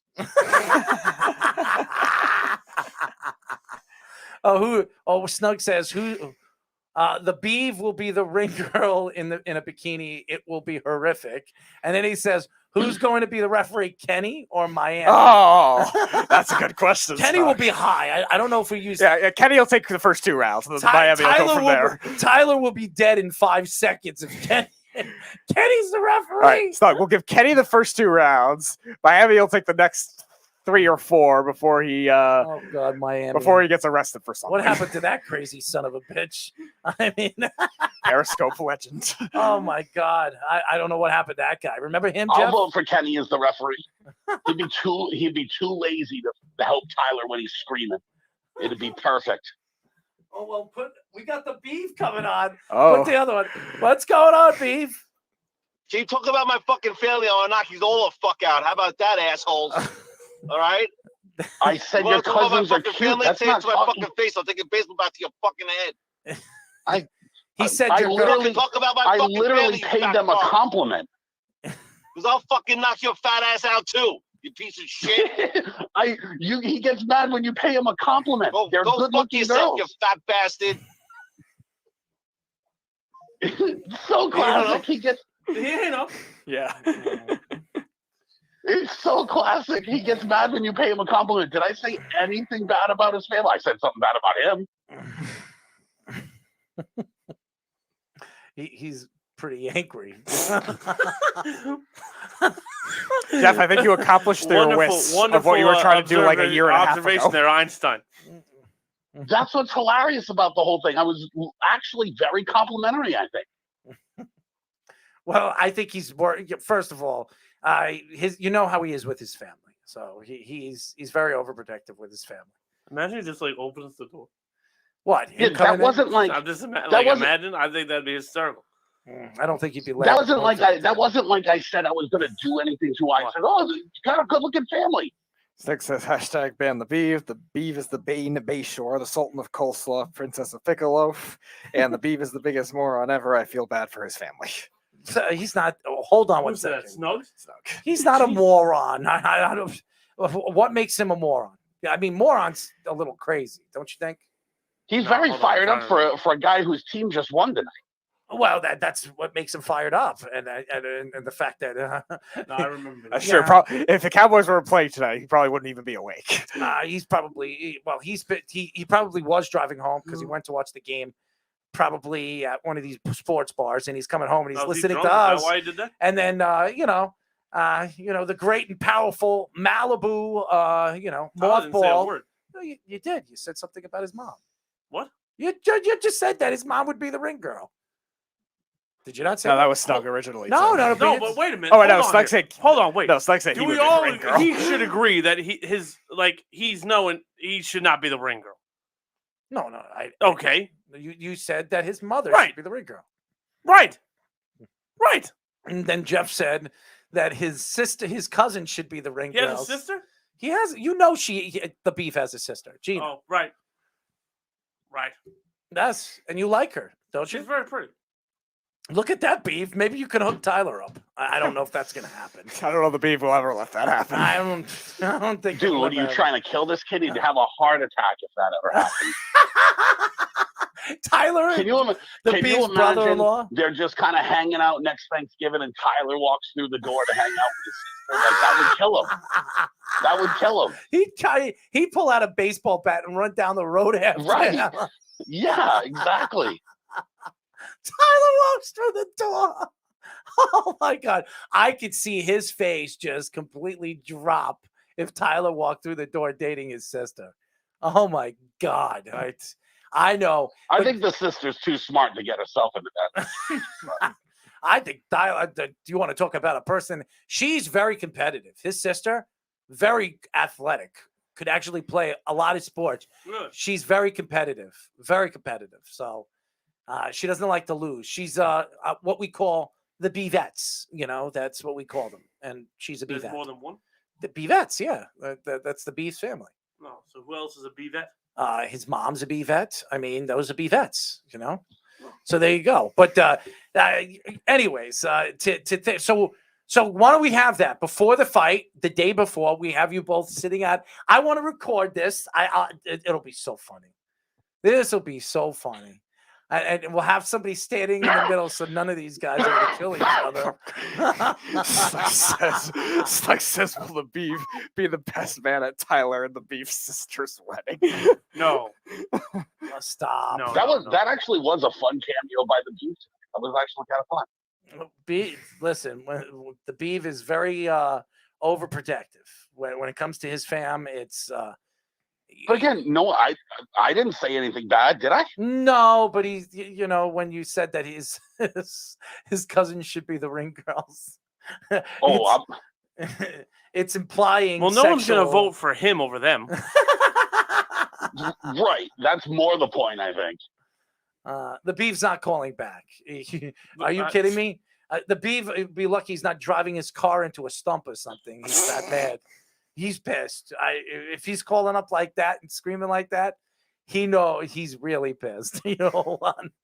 You know what's hysterical? You know he didn't curse you out just now, and you were the instigator of this whole conversation. I didn't instigate nothing. What? I said that you said the beef, the ring girl. Yeah. So what? Who the hell wants to see that? No, that was Snug. No, that was me. That was him. That was me. That was him. That was me. That was said Snug it. originally, and then you. No, it was him. It was me that said it. Then Snug added it. And by the way, I'm not talking about his family. Beef is different. I'd rather a dog. I would rather Speedy's dog be the ring girl than him. Why? What's wrong with the beef? I mean, if he shaved his chest, shaved the hair on his body, you want to see a man in a bikini? He might resemble his sister, so maybe you date him. Probably more of a likelihood. Yeah, I mean, probably more of a likelihood of that happening. Good old Tyler. You just insulted his whole family. I bet you didn't even hear it. What? You just insulted his whole family, and I bet you he didn't even hear it. I didn't insult his family. If he looks like them, yes, they're family. That's what families look like. They resemble each one another, do they not? No. Sometimes. So who do you resemble? Sloth from the Goonies? Who do you resemble? Write that down. You said that about 15 times already. No, you should call. Does your brothers look like you? Me at first. Does your brothers look like you? I don't know. I'm very bad at that. Very. Who was the actor that was in that movie, The Mask? That's who Jim Carrey. Not that mask. No, not that mask. The mask with Cher. He's talking. Oh, Eric Stoltz. That's it. There you go. That's what he looks like. See, here we go again. Everyone's showing their age. Eric Stoltz. No, but who do you look like? Your brothers? Your father? Does anybody? Your mother? Who do you look like? I'm very bad at these things. I'm very, very bad. You're telling me that if you put a family portrait of all of you, you couldn't tell that you look like somebody? No, you can see the resemblance between me and my brothers. I don't know who I look more like. Who's the biggest one out of all of you? What do you mean biggest? Biggest. My youngest brother, ironically, is the tallest one. So is mine. And then my middle brother is... Who's athletic? Short. Is any of them athletic? I mean, my youngest brother's probably going to be the one if you looked at it and went, he's the most athletic one. I don't know. Do you think they're all athletic, more athletic than Jeff? I have no idea. I'm not kidding when I say this. I don't know what he looks like or at all. He could walk by me right now, and I'd have no fucking idea. You want to know what he looks like because you don't want him to jump on your back when you turn your back. All I know is he's got. He'll soak you. That's it. I'm not that kind of guy. I'm not that kind of guy either. I want him to see me come. Well, I'm sure he'll say something stupid and then run. So I assume that. But you think he's gonna run?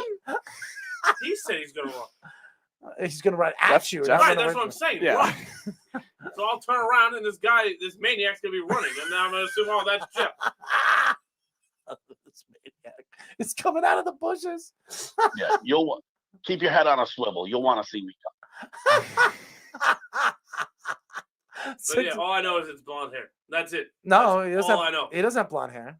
He doesn't have blonde hair? Mm. Then I don't know who the fuck he looks like. Mm-hmm. Then it's like I'm fighting Casper. You better be careful because he's got the power of the super soaker, Nerf?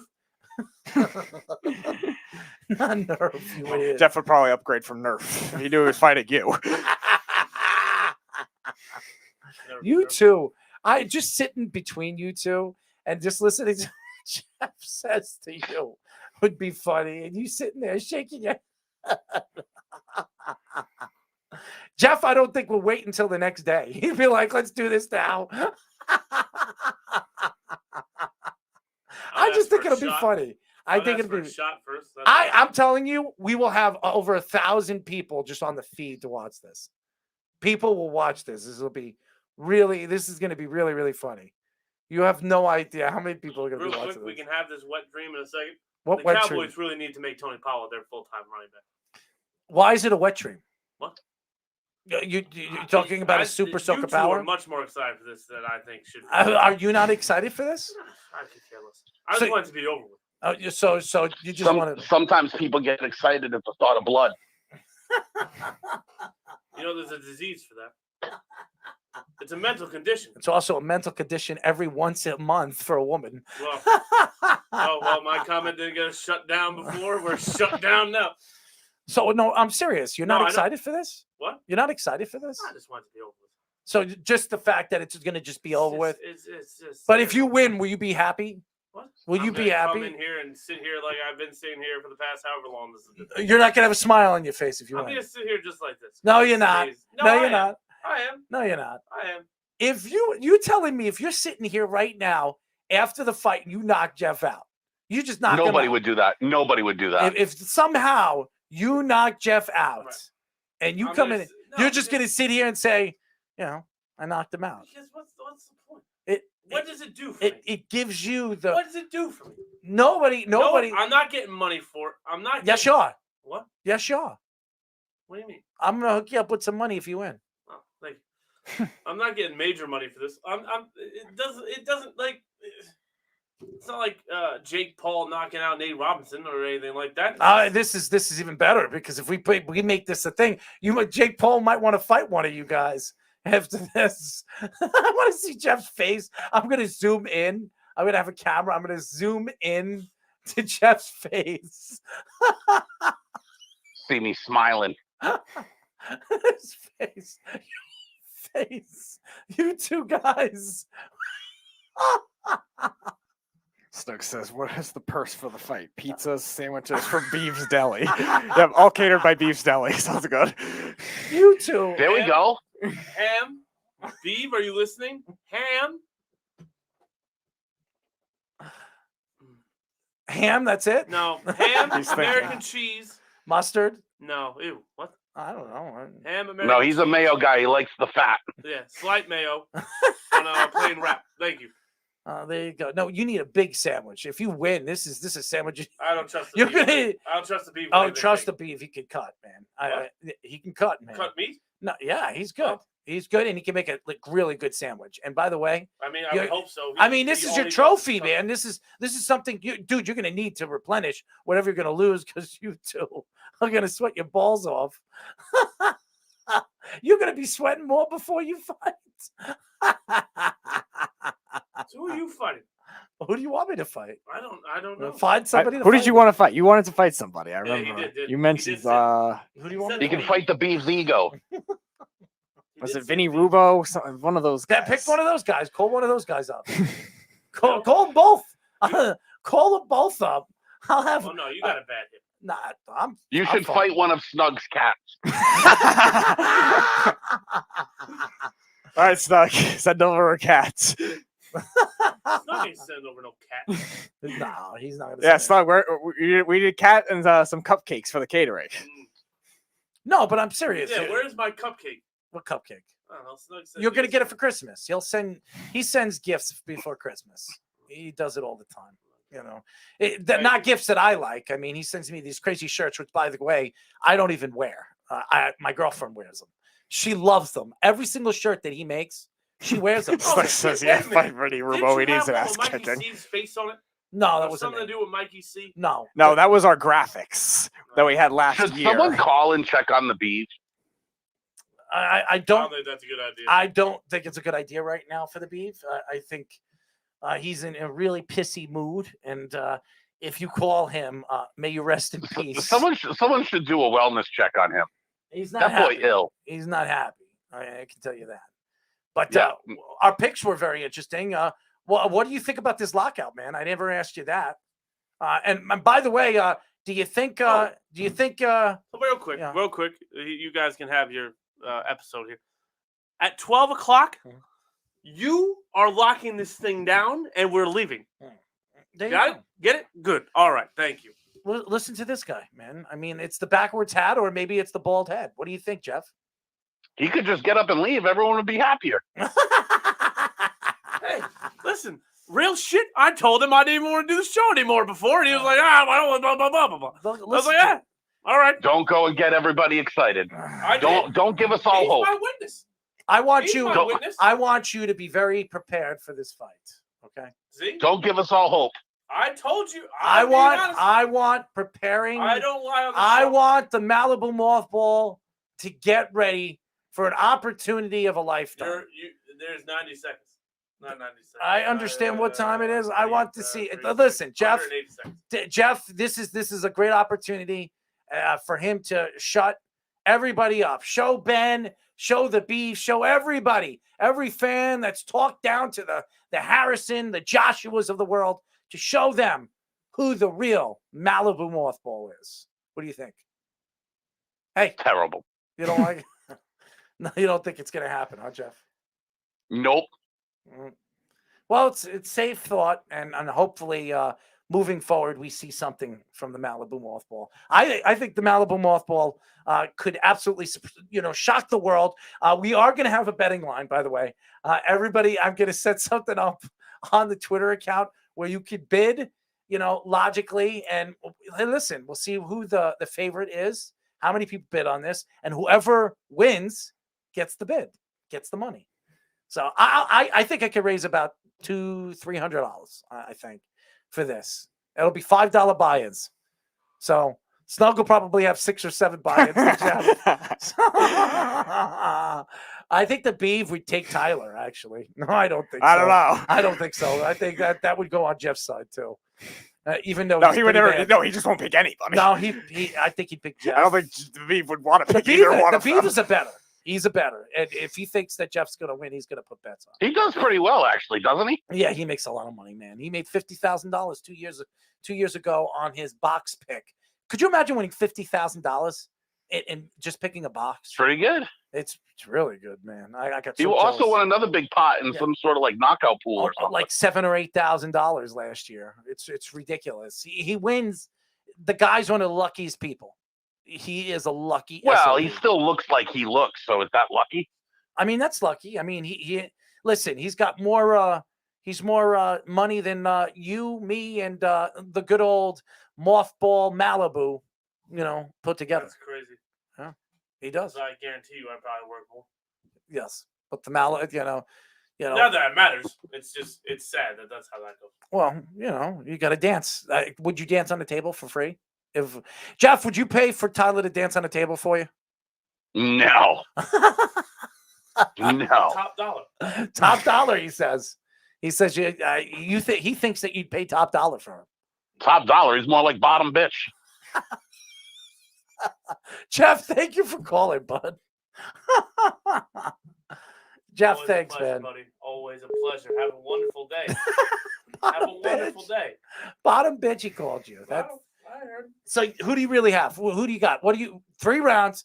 Who do you have? It's not going 3 rounds. So, what do you think it's going to happen? not going Honest to 3 God, rounds. straight up before we end the show. Who do you have? Honest to God. I'm not telling you how. I'm not telling you why. Okay. Right. Mhm. This is not the latest it'll go is mid-second round. Okay. Who wins? What? Who wins? I will without question win if this thing happens. You heard that?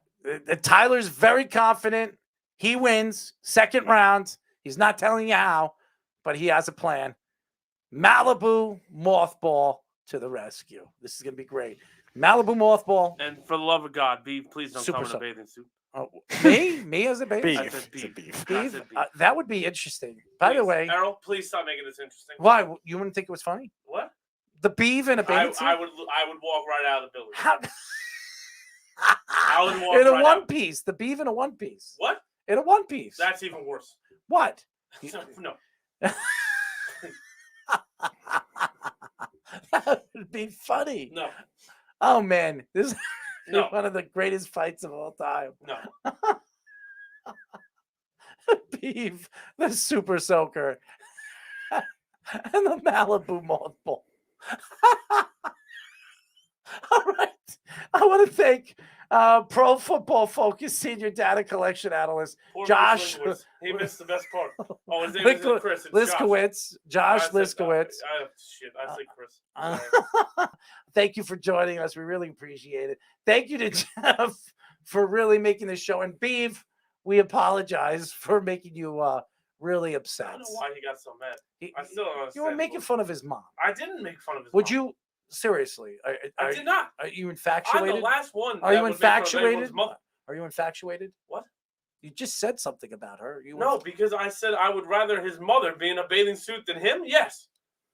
What? What's wrong with the Beef in a bathing suit? I mean, I don't shaved. see any man in a bathing suit. I mean, hold on 1 second. It's the Beef, you know. I mean, that doesn't make it much better. Or even the same. Snug says the Beef in a one-piece thong. Oh God. See? See? It's not me. It's not.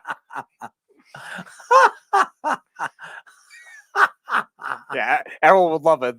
The Beef himself will be humiliated, and well, I don't even know. And how come Errol's not like having any type of like responsibility in this whatsoever? I do have the responsibility. What are you doing? I'm gonna put. When push comes to shove, I'm gonna make sure he doesn't kill you if it happens.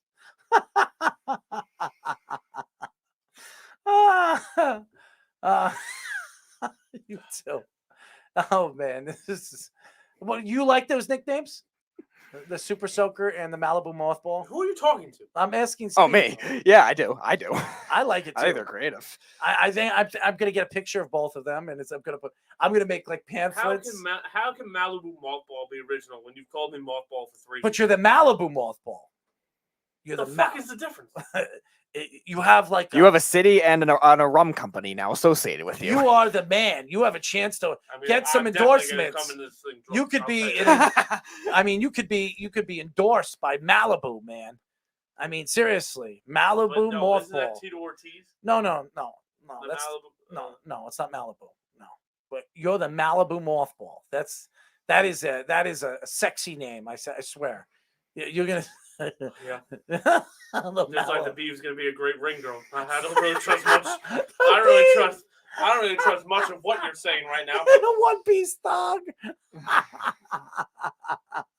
You too. And then Jeff, he's gonna be smoking and drinking a beer before he fights. Anyways, Bring down the hatch. Thank you to all the fans that listened to us. What a show! It was Are you working tomorrow? No, not tomorrow. Actually, yes, I am. I'm DJing tomorrow. No, Christmas party. That's work. No, I know, but that's not what I know. You talking about bouncing? Yeah. I'm doing that Saturday. I'm going to be doing it at Meatball and Farmingdale. Oh, well, at least you got the better meatball. Yeah, I'll be there. So I'm helping out. I wanted to. I just want to get out. I don't like sitting around. By the way, the Beef will be wearing 6 heels, 6-inch heels, 6-inch heels as he stumbles around the ring. Stop, please. I don't want to see this guy in heels, bathing suit, bikini, fully clothed. Is the only way he's getting in the building. Fully clothed. Errol and Snug are going to drug him and then put him into all this. Something tells me if Errol just forced him to do it, he'd do it. I have to win a bet for him to do it. And I don't think he's going to make a bet with me unless I pick an unfortunate like the Lions. I pick the Lions. Like the Texans beating the Titans or something. I wasted that on nothing. But yeah, the Beef, and I don't think the Beef is crazy enough to be all over social media wearing this. But it would be funny. The Beef not referee, being the ring girl. Oh, if he referees in a onesie, we'll have. I could definitely get Kenny to referee this. This is so funny for 2 rounds.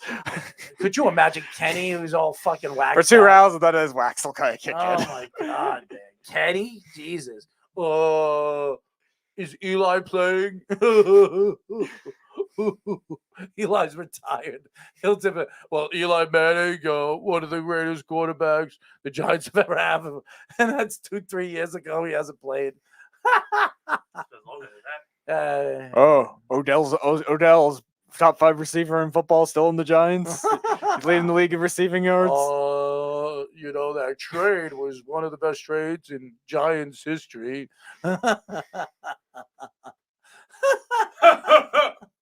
It's very funny, but you weren't here when he was doing it. No. It was very funny when he called. That's why that's not a shot at Odell. It's a shot at Kenny.